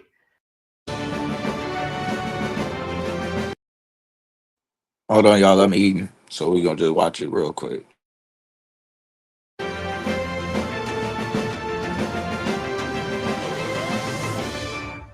All right, President Biden held his first solo press conference in 8 months as calls for him to step aside grow within his own party. While he worked to quell fears about his ability to serve another term, his night was marred by a couple of missteps. And now I want to hand it over to the president of Ukraine, who has as much courage as he has determination. Ladies and gentlemen, President Putin. President Putin. He's going to beat President Putin. President Zelensky. I'm so focused on beating Putin. Don't worry about it. Anyway, look, I wouldn't have picked President Trump to be vice president.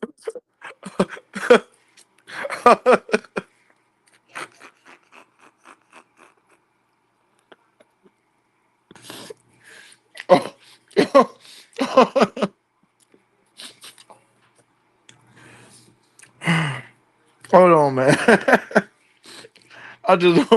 He just tried to kill me.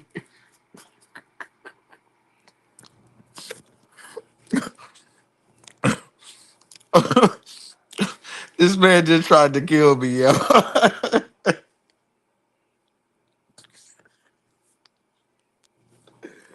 Oh, shit. That nigga said, oh man. Oh man. Did that nigga just call that man Putin, bruh?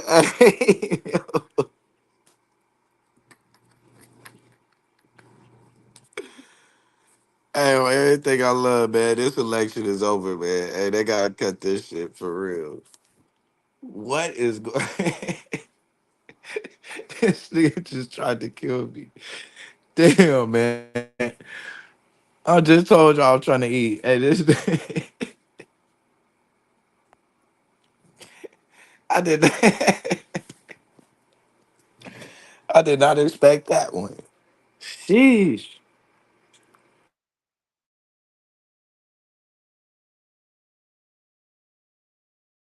Has as much courage as he has determination. Ladies and gentlemen, President Putin. President Putin. We're going to beat President Putin. President Zelensky. Then he tried to clean it up. He gonna beat President Putin. He go, bro. It's over, bro. The damage is done. I ain't even finna shake your hand at this point, bro. Like, ain't no telling what type of smoke I got for Putin and shit. They probably got real deal life, like real life beef. This nigga just, what are you doing? This man, and then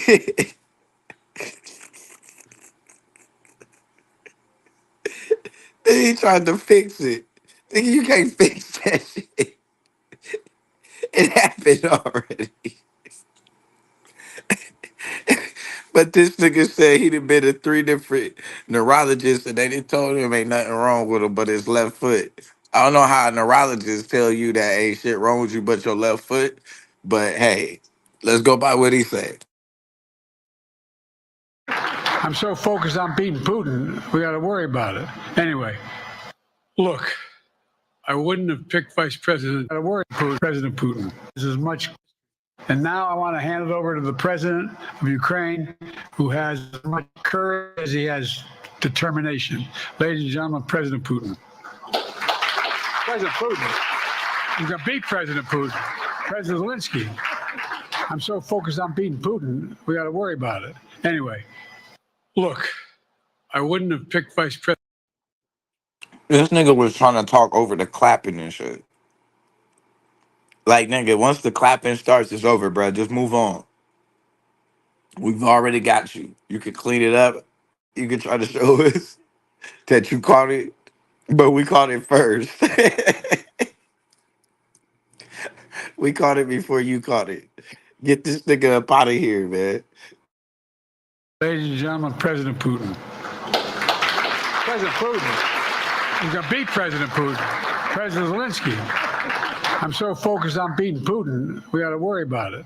Anyway, look, I wouldn't have picked Vice President Trump to be vice president, but I think she was not qualified to be president. All right. So former. What? So now you don't even know who you're running against and who you're running with, Biden? You running with Trump now?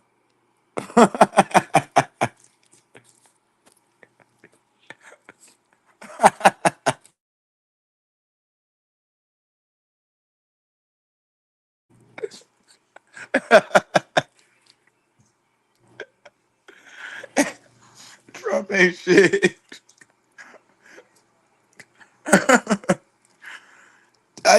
So you forgot, nigga, you running with Kamala and against Trump? Why did you pick Trump? Let's hear it again. President Zelensky. I'm so focused on beating Putin, we got to worry about it. Anyway, look, I wouldn't have picked Vice President Trump to be vice president, but I think she was not qualified to be president. All right. So former President Trump was, of course, quick to jump onto Biden. You do this in the same night, my nigga. You do this all in the same night, my nigga.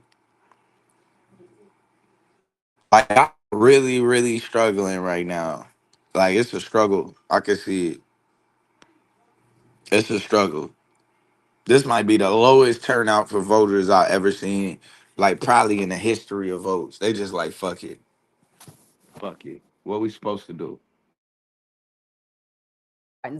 Blunders. They're calling it his quote, big boy press conference. For more on all of this, let's bring in our political panel, Joel Payne and Mark Lauder. Joel is a CBS News political contributor, Democratic strategist, and chief communications officer for Move On.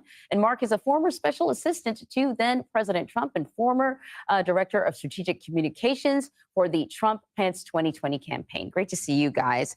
So, Joel, I got to start with you. By and large, I think that most people thought that the president did well in this solo press conference, but it occurred to me that this is, everything he does is going to be sort of a bit of a Rorschach test, in that if you are concerned about the president's ability to win an election and lead, you're going to focus on the stumbles. And if you think that he's the right man for the job, you are going to focus on the areas where he's been excelling. Man, we calling these stumbles. That's all this is. You call one man Putin, nigga, you're at war with Putin. And then you call your vice president Kamala Trump. Nigga, you're supposed to be at war with Trump. We just gonna call those small steps though? Okay. And I wonder if moving forward, there is anything that the president can do to undo the damage done by the last debate, short of maybe another debate. What if you're on the campaign, what's your strategy to change people's minds? Yeah, Anne-Marie, I think you're asking the right question. I do think we've set up this obstacle course for Joe Biden that's unwinnable in some ways, right? I mean, he stood up there for about an hour last night, and for 20 of those minutes almost gave a pretty high level, back and forth on trans-specific policy with David Sanger of the New York Times, and seemed to be just fine. That does not look like a man that is not in control of his facilities. The questions that maybe were not answered were, can this person wage a vigorous, campaign for the next 4 months and beyond to defend his message and defeat Donald Trump? And a lot of I think that you're seeing from Democrats is projection. They're projecting what they think voters are feeling, and they're project what they think that the public is receiving from Joe Biden. I think if Democrats just took a cold, sober analysis of last night, you'd see a president that was in command of foreign policy. You'd see a president that has slowed down a bit, but somebody that can certainly do the job of the presidency. Maybe what you don't see is somebody who is his self 20 years ago. Bro, we've seen him lose a little bit. He just slipped. That's all it is. He's just a little bit of slippage. No, my nigga. What you might be going through is a little bit of slippage. What this nigga is going through is like dementia, bro. Bruh is like on the verge of seeing the light. And we just gonna keep pretending like this nigga is gonna make it through another 4 years. This shit is crazy. Who can run that vigorous national campaign. And I think that's the box that Democrats are in right now. And I'm sure that the folks on the Republican side were probably happy with the result of last night because it was a split decision. A complete loss for Joe Biden, but it also did not give finality to this discussion that we've been having for 2 weeks. Right. And I think, also there's been kind of this drip of Democrats who are suggesting that he should pull out. So 3 of them, I think, came forward right after the speech. There's sort of reporting that there are others that could be coming forward over the last 48 hours. I wonder, I mean, is the drip worse than just having kind of a chunk of Democrats come forward and say all in one go, we are the ones that are concerned about the president? This dragging it out can't be helpful. Yeah, again, I think that's the right premise, right? So the Democrats who I talk to, what they want to do is be united either way. Either united to move on from Joe Biden.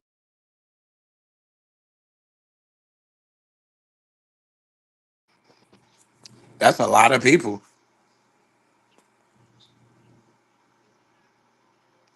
That's a lot of people.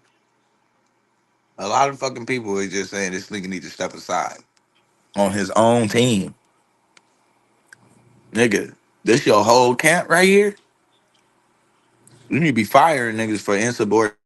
You need to fire that doctor that lied about that couldn't help your lie about you having a cold and shit. Cause he said you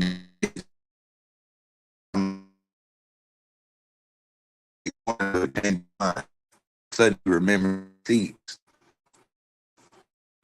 Your whole squad telling you to sit your ass down. Okay. Or united behind Joe Biden. One of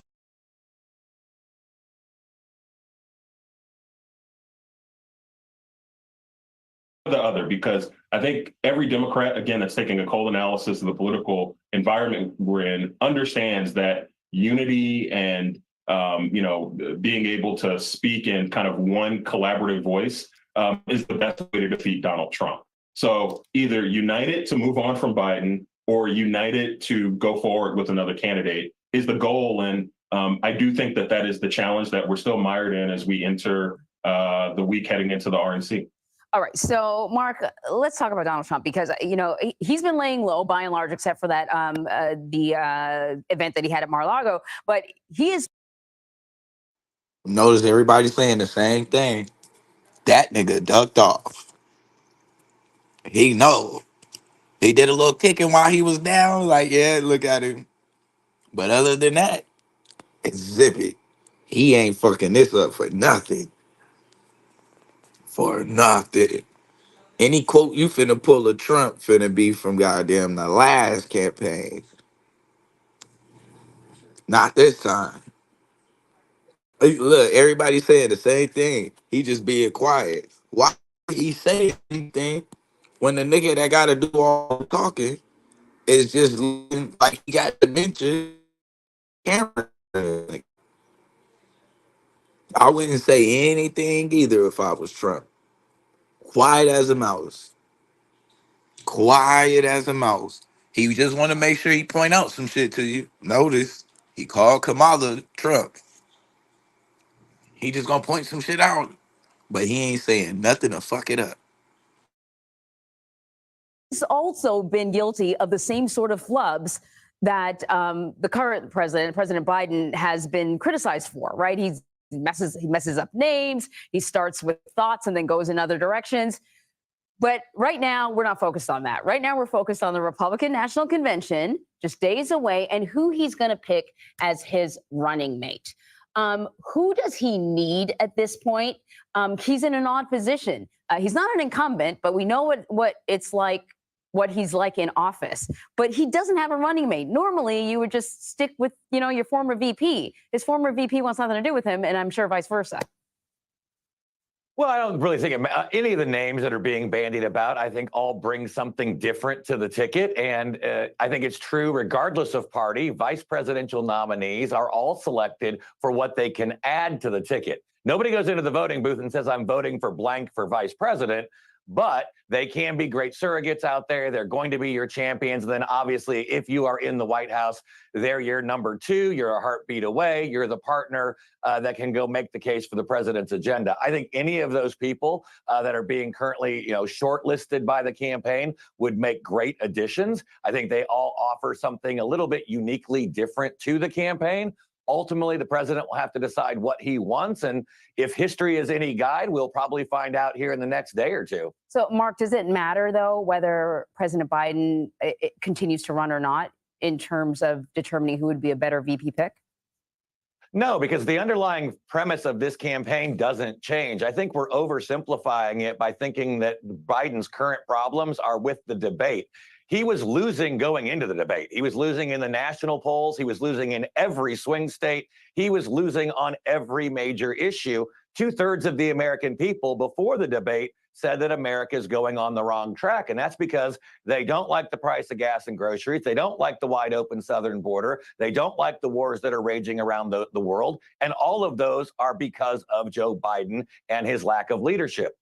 Regardless of whose name you put at the top of the Democrat ticket, it's not like they're suddenly going to want to drill, baby, drill, seal the border, or deal with the issues that matter to the American people. They're stuck with these failed policies. And so Donald Trump will just continue to run the campaign based on, are you better off now than you were when I was in office? The answer is no. And he will continue to press ahead no matter who the Democrats put on the ticket.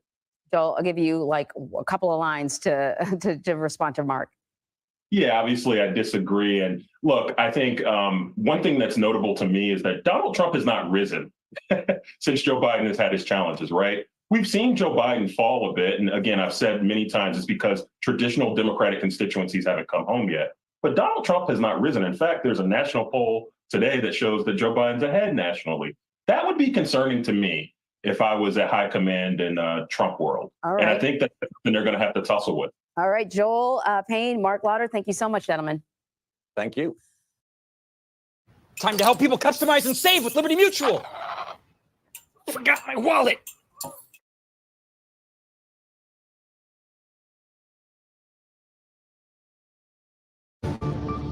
Hello, everyone. Thanks for joining us here on CBS News 24/7. I'm Lindsay Reiser. We begin this hour in Washington, D.C.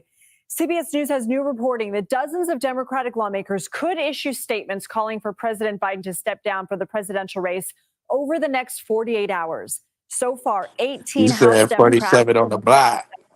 the president to withdraw his bid for re-election. It's creating division within the party. Ask yourself that question. Are you sure? Because you're not just gambling your own political reputation. You are gambling the future of the United States of America. But even if you think that he's a few points down, that doesn't mean that the race is not winnable. Ultimately, the race is going to come down not just to who's the best talker, but who do people trust on the economy. I've been asking him to do more town hall style meetings because I think that he performs well when he interacts with people. And I think people feel better about him when they're allowed to interact with him.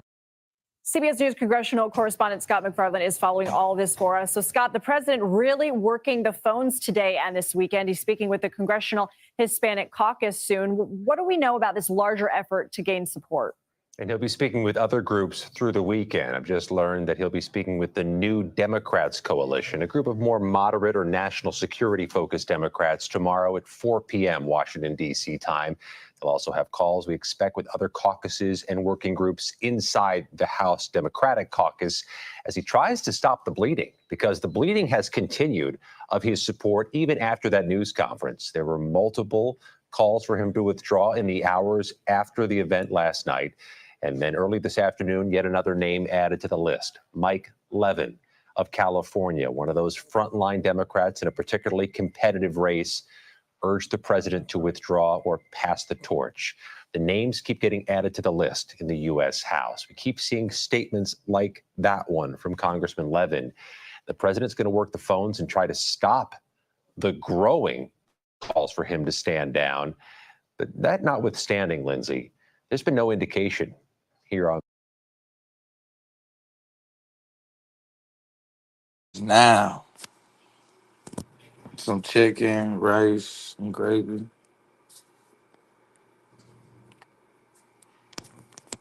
The time is now for him to stand down.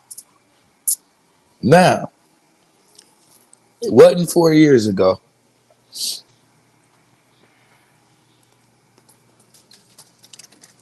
It couldn't have been 4 years ago. It turns out to be now.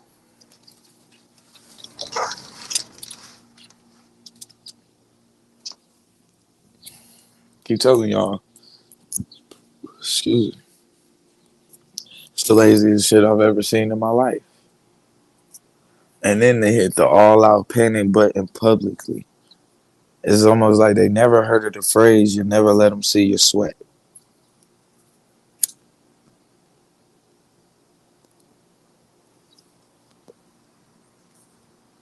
right?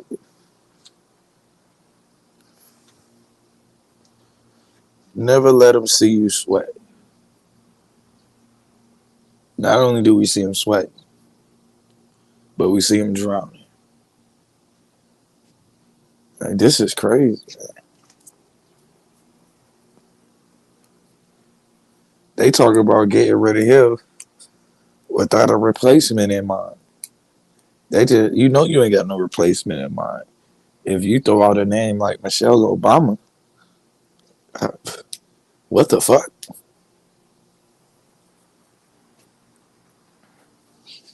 You ain't got nothing in. You ain't got nothing in the works. There was no contingency plan whatsoever, and you had 4 years to implement one and to make this actually competitive. This shit look like the NBA finals.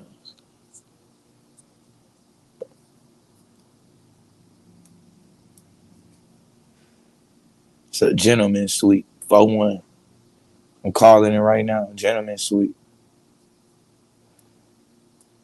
I ain't even gonna lie. I don't even know if it's gonna be a gentleman's suite. It's gonna be a full. Yeah, because you gotta win something to get that. They ain't finna win shit. They ain't finna win shit.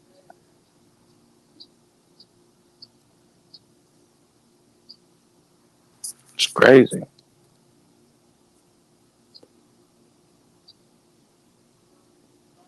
Hell yeah, man. Hell yeah. You could tell they done sabotaged it. That was the whole point.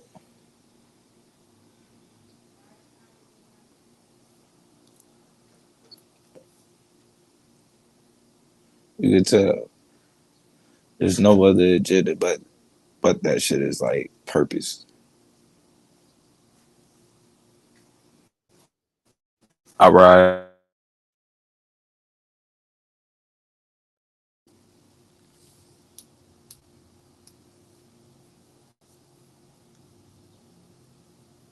This man forgot who he was getting ready to shake hands with. That dude said I'm so focused on Putin. We want to get him out of here. Like, bro, the clapping has started, bro. They've already started clapping. Let it go. You fucked it up. And they keep trying to make it seem like these clips of him ain't going hand in hand with what the fuck we visually see when this nigga is moving about. They go hand in hand. So no, we're not gonna just pretend like, oh, it's just some bad clipping. This ain't George Bush, nigga. And George Bush was fucking funny as shit. He got some clips. No, this ain't just no George Bush, nigga. You're not alive.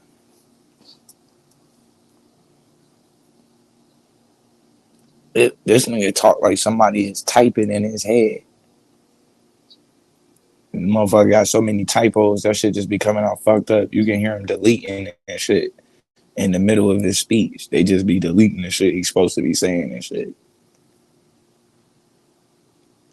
This man said, I'm working. My plan is to reunite South Korea and Japan. What?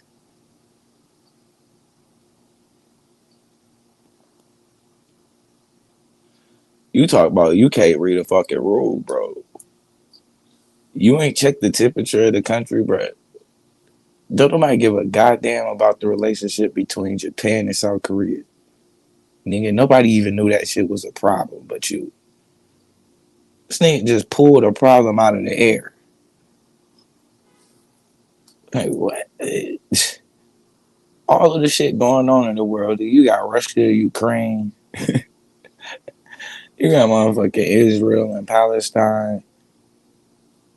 This nigga picked South Korea and Japan. so he could get them two to shake hands and look like he didn't accomplish some shit. Like, nigga, get that shit up out of here, man. South Korea and Japan. What that got to do with anything going on in the world? Talk about being able to read a room. When you lost 20% voters off that statement automatically, I guarantee it. If he ain't dropping the polls yet, he dropping now.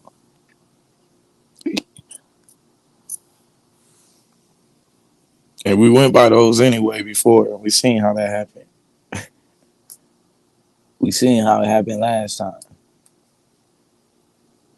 The polls had Hillary with the dub. We seen how that went. That's why your boy just being quiet. He like, fuck that. I don't care what the polls say. As long as I'm quiet and this nigga keep talking and happen to go in front of cameras, I'm good.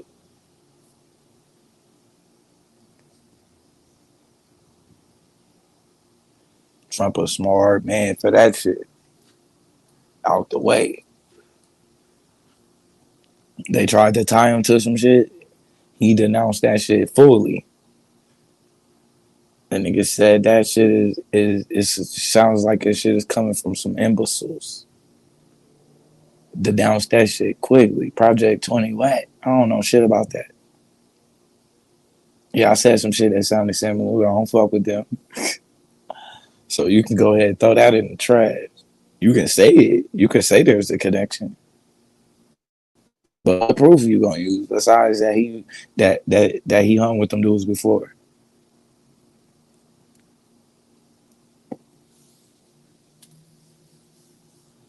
Eight years ago, you probably would have been like, yeah, it stood on that shit. This time around, no, I don't know them. I do not know them. Smart man. I'm telling you. You say, you want that Biden face.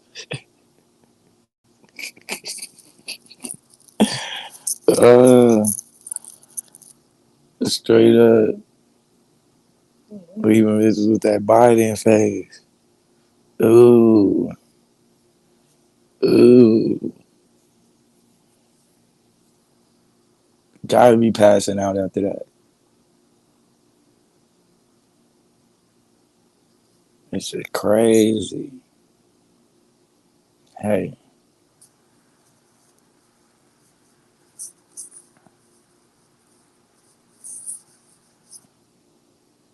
This shit crazy.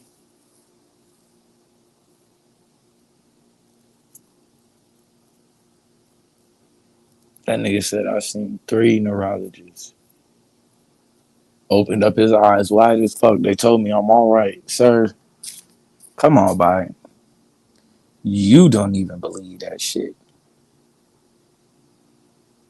Then you got a team that can't even get their lives straight. Motherfuckers don't even know they supposed to lie for you. They almost lost his job fucking it up. No, I ain't seen Biden all week. Nigga came out the next day. Oh, yeah, I did just see him. Yeah, he was recovering. He's recovering well from his cold. What? What? Think you forgot you seen the president?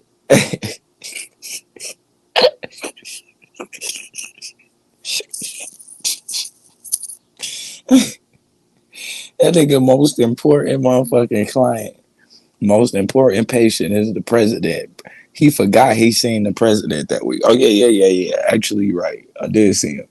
It took him a whole day to remember he had just seen the president. Yeah. Yeah, I did see him. He was recovering well from his cold. Yeah, he was recovering well from his cold. This sounds like a fucking lie. This sounds like a lie. You got a doctor that forgot he literally just got through seeing the president. You can't make shit like this up. So they just gonna give this nigga this phantom ass cold, even though we ain't seen him cough, sniffle, sneeze, runny nose, nothing. And if you did have a cold, your nasty ass went straight to the Waffle House and started shaking hands.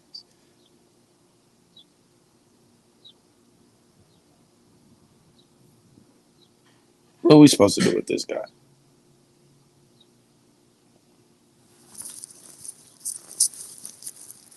What are we supposed to do with this guy?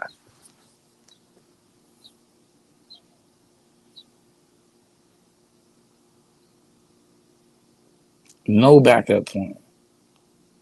Can't run the Kamala. You niggas is trying to just now we just gonna try to catch Michelle Obama up to date. What the fuck? Who the hell told y'all that would be a good candidate in the first place? We going by celebrity popularity. Keep telling y'all just put Oprah in there. Fuck it. Why not?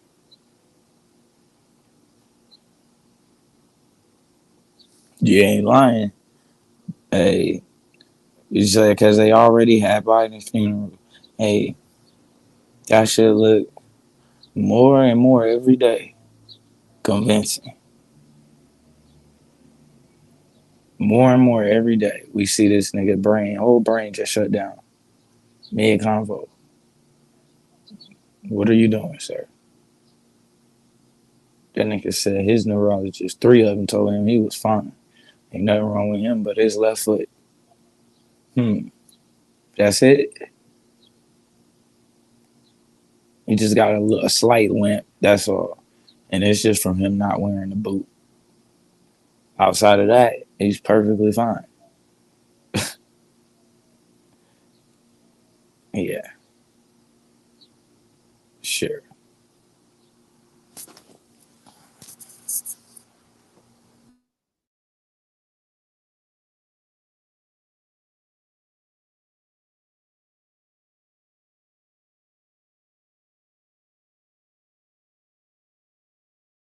On this Friday in Washington, these calls are having an impact on the president's desire to stay in the race.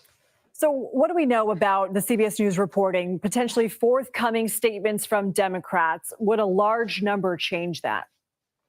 Well, a large number provides a little more leverage. It's just not clear it's going to be sufficient leverage. We were struck by a couple things today, Lindsay. First of all, the statement from the House leader, Hakeem Jeffries, who announced publicly and to his members he had a meeting last night with the president.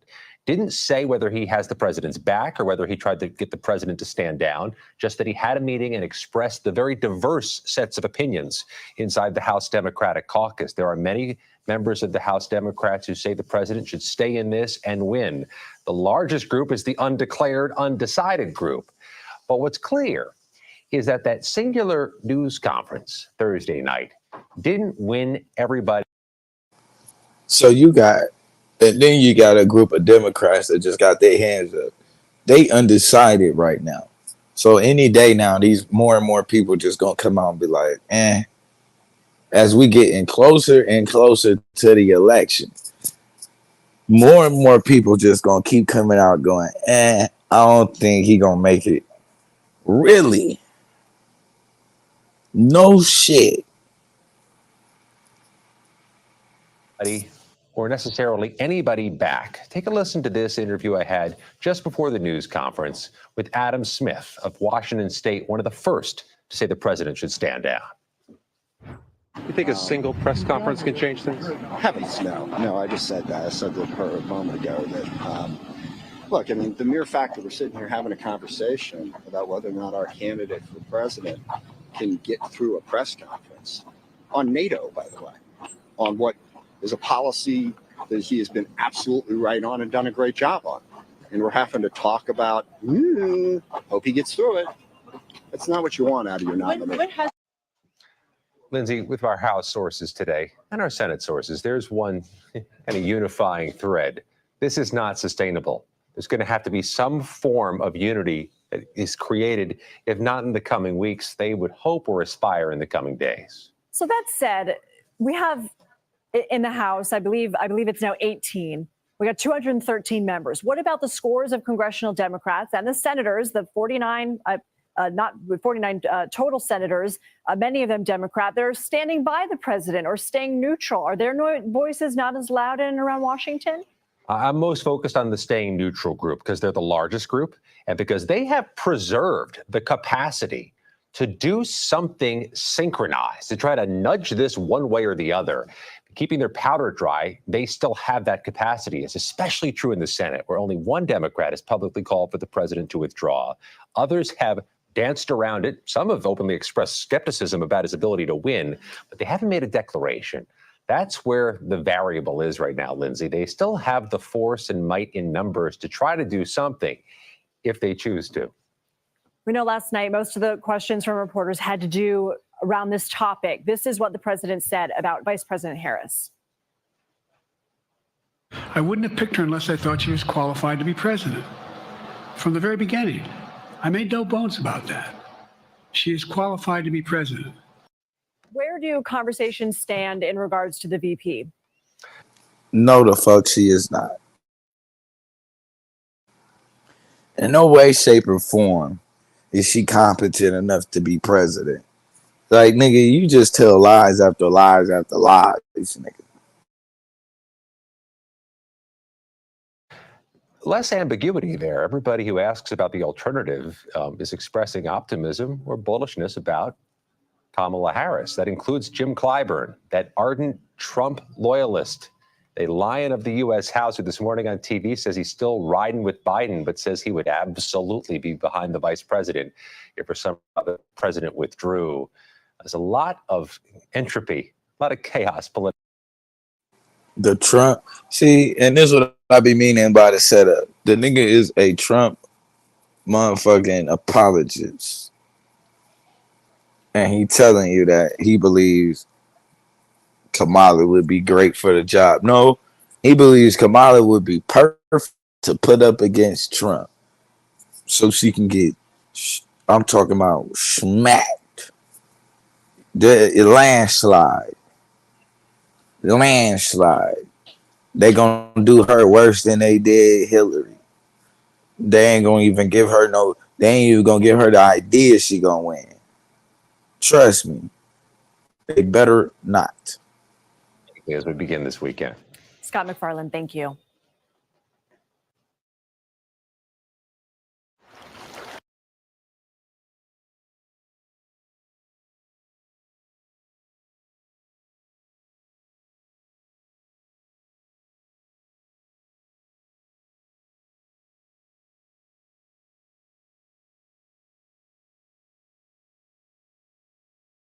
Up first, President Biden is spending the weekend with family at his beach home as doubts continue to cloud his political future.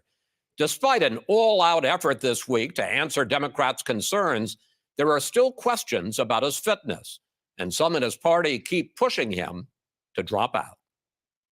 Another candidate would give us a much better chance to win. Democrats still divided over whether Joe Biden should keep running. Should that conversation continue? No, it shouldn't. He's earned that, and I am going to give him that much respect. The president's still firm. He's staying in. I believe I'm the best qualified to govern. And I think I'm the best qualified to win. But with his party watching every move and word, Biden still committed some embarrassing gaffes. The president, I wouldn't have picked Vice President Trump to be vice president. So I think he's not qualified to be president. We can't have a situation where every day we're holding our breath. A poll this week shows 2/3 of Americans think Biden should drop out. All I can do is look at the numbers right now. No president has ever won with a 37%.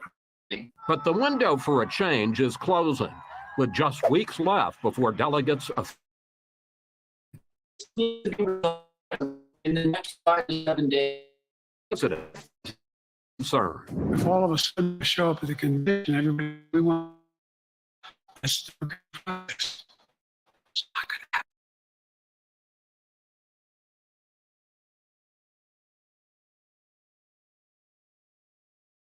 happen. Nominate Biden. This needs to be resolved in the next 5 to 7 days. The president. Somebody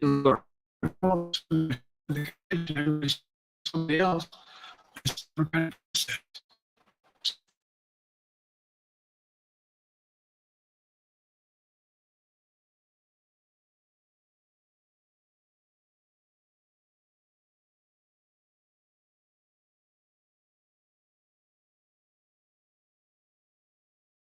Not going to happen.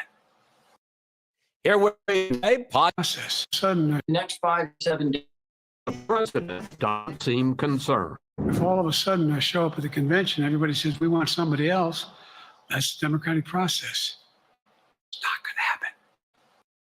Here with me today, podcaster and author Kara Swisher, Reihan Salam, president of the Manhattan Institute, National Review, New York Times journalist, and Lulu Garcia Navarro, and conservative poll New York Times columnist Chris. Welcome back, everyone. Chris, how much trouble is still in? He's still in a lot of trouble because even though he gave a performance after the NATO summit that some people said was reassuring, he nevertheless that night had a couple more defections from members of his own party in Congress saying it's time to step aside. The reality for Joe Biden is every single thing he does from now until Election Day and beyond is going to be under incredible scrutiny. The slightest missteps are going to keep people being nervous, and it's going to make it hard for him to pivot to any kind of positive message that he will need to turn the polls around to make this a more competitive race that is truly winnable for him. But Lulu, I want to forget the election. Let's focus first on the nomination. Back in 1968, I saw a party turn on a president, Lyndon Johnson, and force him to drop out of the race for re-election. I just don't feel that same urgency, that same unity as I did back in 1968. There is no unity. I think the Democratic Party right now is in a state of almost civil war. I mean, it's not pitchforks and that's the dangerous part about it. If you're not gonna do it, then doing this is only just destroying whatever momentum and morale y'all may have had. And it's not only just for the presidential election, but you still got the House, the Senate, and they're just like kind of throwing that shit to me away. They're kind of killing any voter morale that even exists every time they roll this dude out. And even if you is going to continue to roll him out, every day that y'all talk about whether or not he should be going, every day that y'all talk about the split within his own party, like how the fuck do y'all think this is affecting Democratic voters? You guys are losing right now, miserably. and a lot of anger, but there certainly is a lot of, I think, feeling that they just don't know what the way forward is right now. They don't know quite what to do.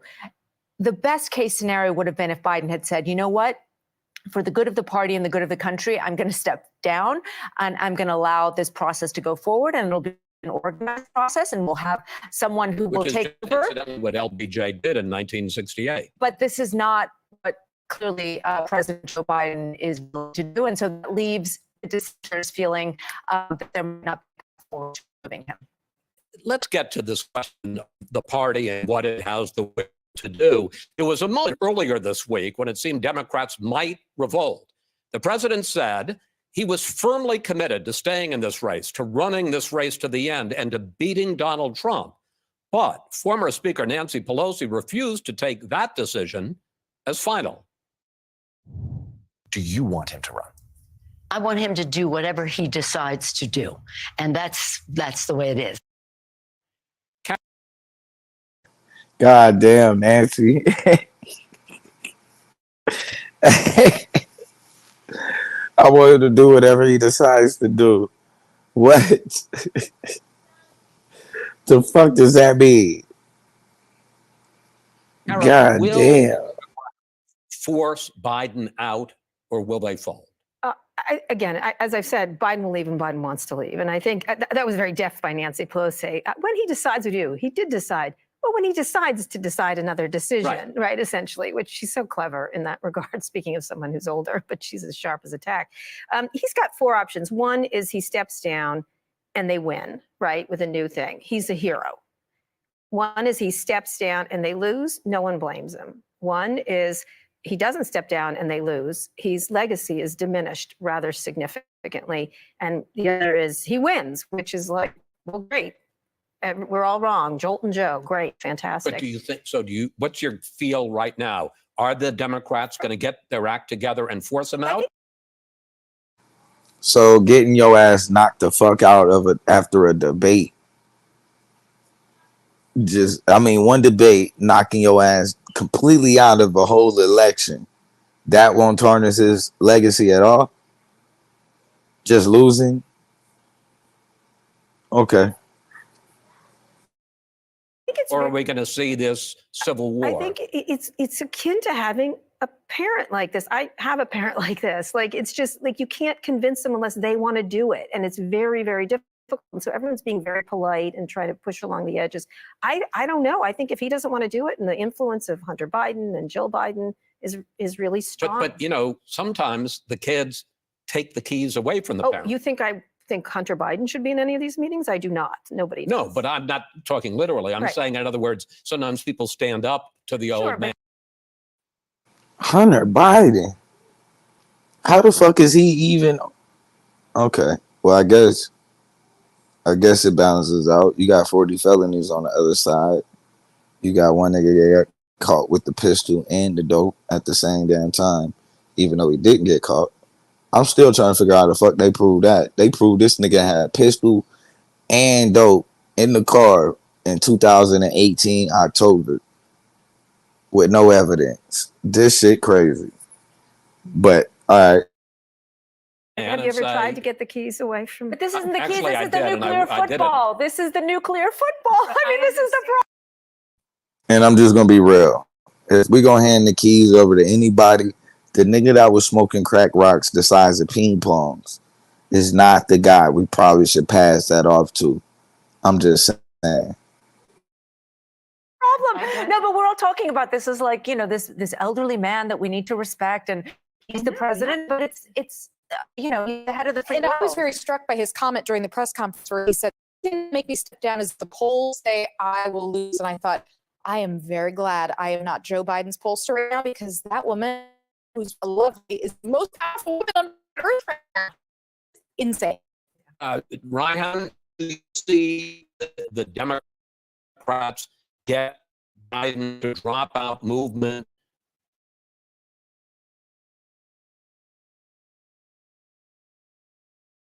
On this one. I can't believe this shit. In fact, they really believe this is helping. This whole, the whole discussion in general, literally, the whole discussion overall is the issue. It literally is. Like, it ain't just any part of it. The whole discussion overall is detrimental to the election. Even raising the question, is this dude, is he going to move away or going to step down? Raising that question is detrimental. Doing it every fucking day is just diabolical. Like, at this point, you niggas have given up. I'm just going to be honest. You've given up. And, that's what you want to do. Hey, let us know. We ain't asking for much. We just asking that you let us know. Because it looked like to me, y'all doing everything in y'all power to give them folks all of the power that they need to enact the Agenda 2025. Because, it may not play a role with the actual president, but if your president is Trump, and then you able to get the pieces around him that you need in place, which would be a lot easier if y'all win the House and the Senate, because most of those people would be the people that would be, of course, a part of the radical right. So it's going to be a little bit. It's going to be a little bit difficult to keep that agenda from coming to fruition, even though we pretty much seen most of it already. Like, let's go back, right? All right. Let's go back.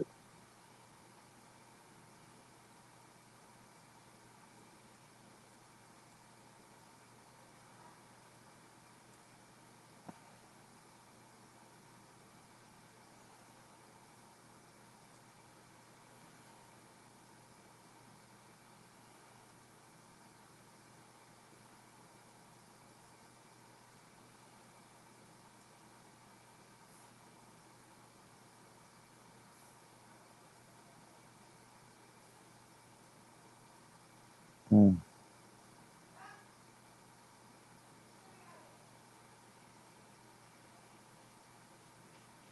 Let me see.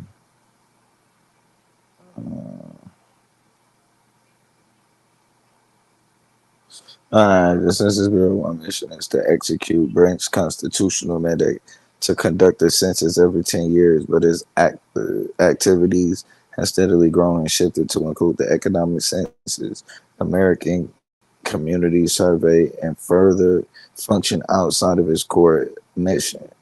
An incoming conservative administration should focus on these three areas. Boom. Oh yeah, nah. I know what we finna look up though, cause I almost forgot about it. Holmes. It's gonna be the last thing I'm gonna look up. Then I'm gonna call it. We'll revisit this, cause we gotta compare the two. Let's see. What was it? Yep, Amendment 25.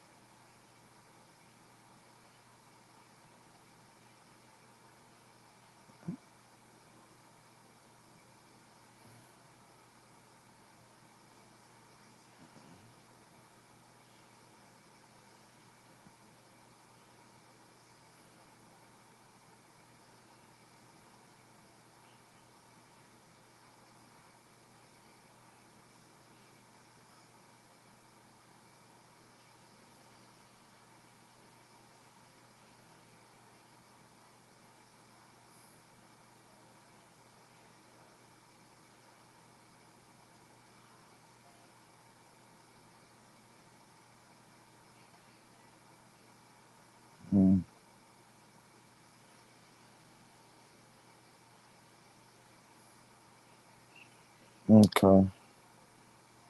I really should.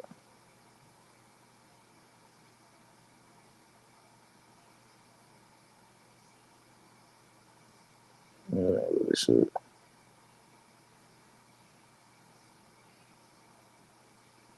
Yeah, I made it like that nigga was trying to do something with it. I'm gonna make sure.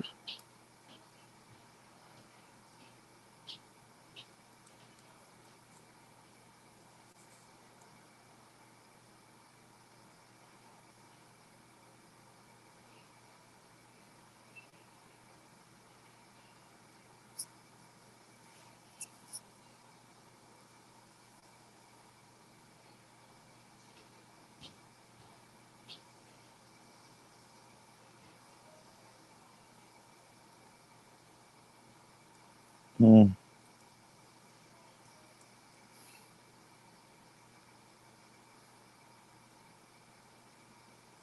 Yeah, they ain't hit no shit. Yeah, I'll get us some more stuff. We'll deal with it because I really do want to get into why is them implementing the Christianity into the schools is so important. Because the fact that they would remove Black history under the disguise of critical race theory, but yet now they want to implement Jewish history and force us to learn Jewish history in these schools. I do find that very interesting. I think that's something that we definitely got to look at. Let's see. I'll see. Look at everything. Yeah, I think we pretty much seen just about everything. Yeah, we'll say this. Let's get a little bit of replay value. So I appreciate everybody that showed up. Appreciate everybody that jumped on the panel, had something to add. Those who watched from the clouds, you are definitely appreciated. Anybody who feel like, this this was something that was important and needed to be talked about, make sure y'all leave a comment. If y'all got further questions, that way we can kind of deal with y'all comments as they come. I got to hand out. I got to make sure I get Yame the manager so he can go live too, because I know he be having things he want to bring out. But the point is, I don't want to be running the show, so you know what I mean. I want everybody to be able to do their thing. It's a free space to be able to do it. I want the Hebrews to feel just as comfortable as you know, the atheists do know, you know, it's definitely gonna be some competitive battle, but everybody over this way, you'll have a equal opportunity. Things won't be tilted, you know what I mean, just because it's the dark side of it like that. You know, y'all gotta get y'all shit up. You know, it might be moderated, but it definitely won't be tilted or nothing like that. We ain't gonna be doing that. So like I said, man, yeah, if y'all felt like, man, this video also gave y'all any value, I appreciate it. I want to hit the cash app. That would always be a blessing. Hit the like button, subscribe, share this video out. Like I said, you can, you know, whatever you feel like the value was given in this. I appreciate y'all. That being said, y'all already know, man, we up out of here. This is another one. Dark side type shit. You know? Yeah.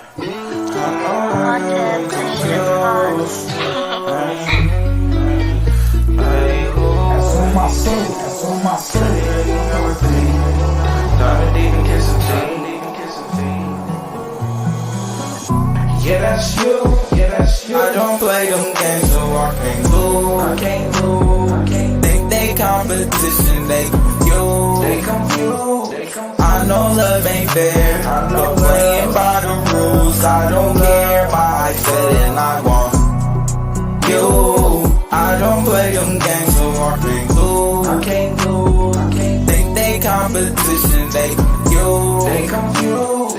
I know love ain't fair. I'm not playing by the rules. I don't care. My eyes said and I want you. Pretty Ricky, I'm repeating.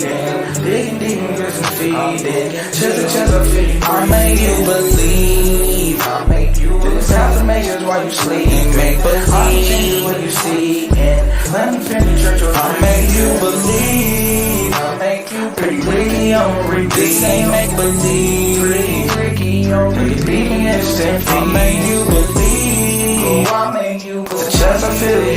This ain't make believe. This ain't make believe. This affirmations while you sleep. Believe. That's on my soul. And your beauty striking. Lightning bolt. I can't forget the fighting. What I know. I can find a diamond mine and a heart pure gold. Yeah, that's you. Yeah, that's you. I don't play them games, so I can't lose. Think they competition, they confused. I know love ain't fair. I'm not playing by the rules. I don't care. My eyes said and I want you. I don't play them games, so I can't lose. Think they competition, they confused. I know love ain't fair. I'm not playing by the rules. I don't care. My eyes said and I want you. Pretty Ricky, I'm repeating. Digging deep and just feeding. Chest to chest, I feel you. I make you believe. I make you believe. This affirmations while you sleep. Make believe. I change what you see. And let me penetrate your I make you believe. I make you pretty Ricky, I'm repeating. This ain't make believe. Pretty Ricky, I'm repeating. I make you believe. I make you believe. The chest, I feel you. This ain't make believe. This affirmations while you sleep. Believe.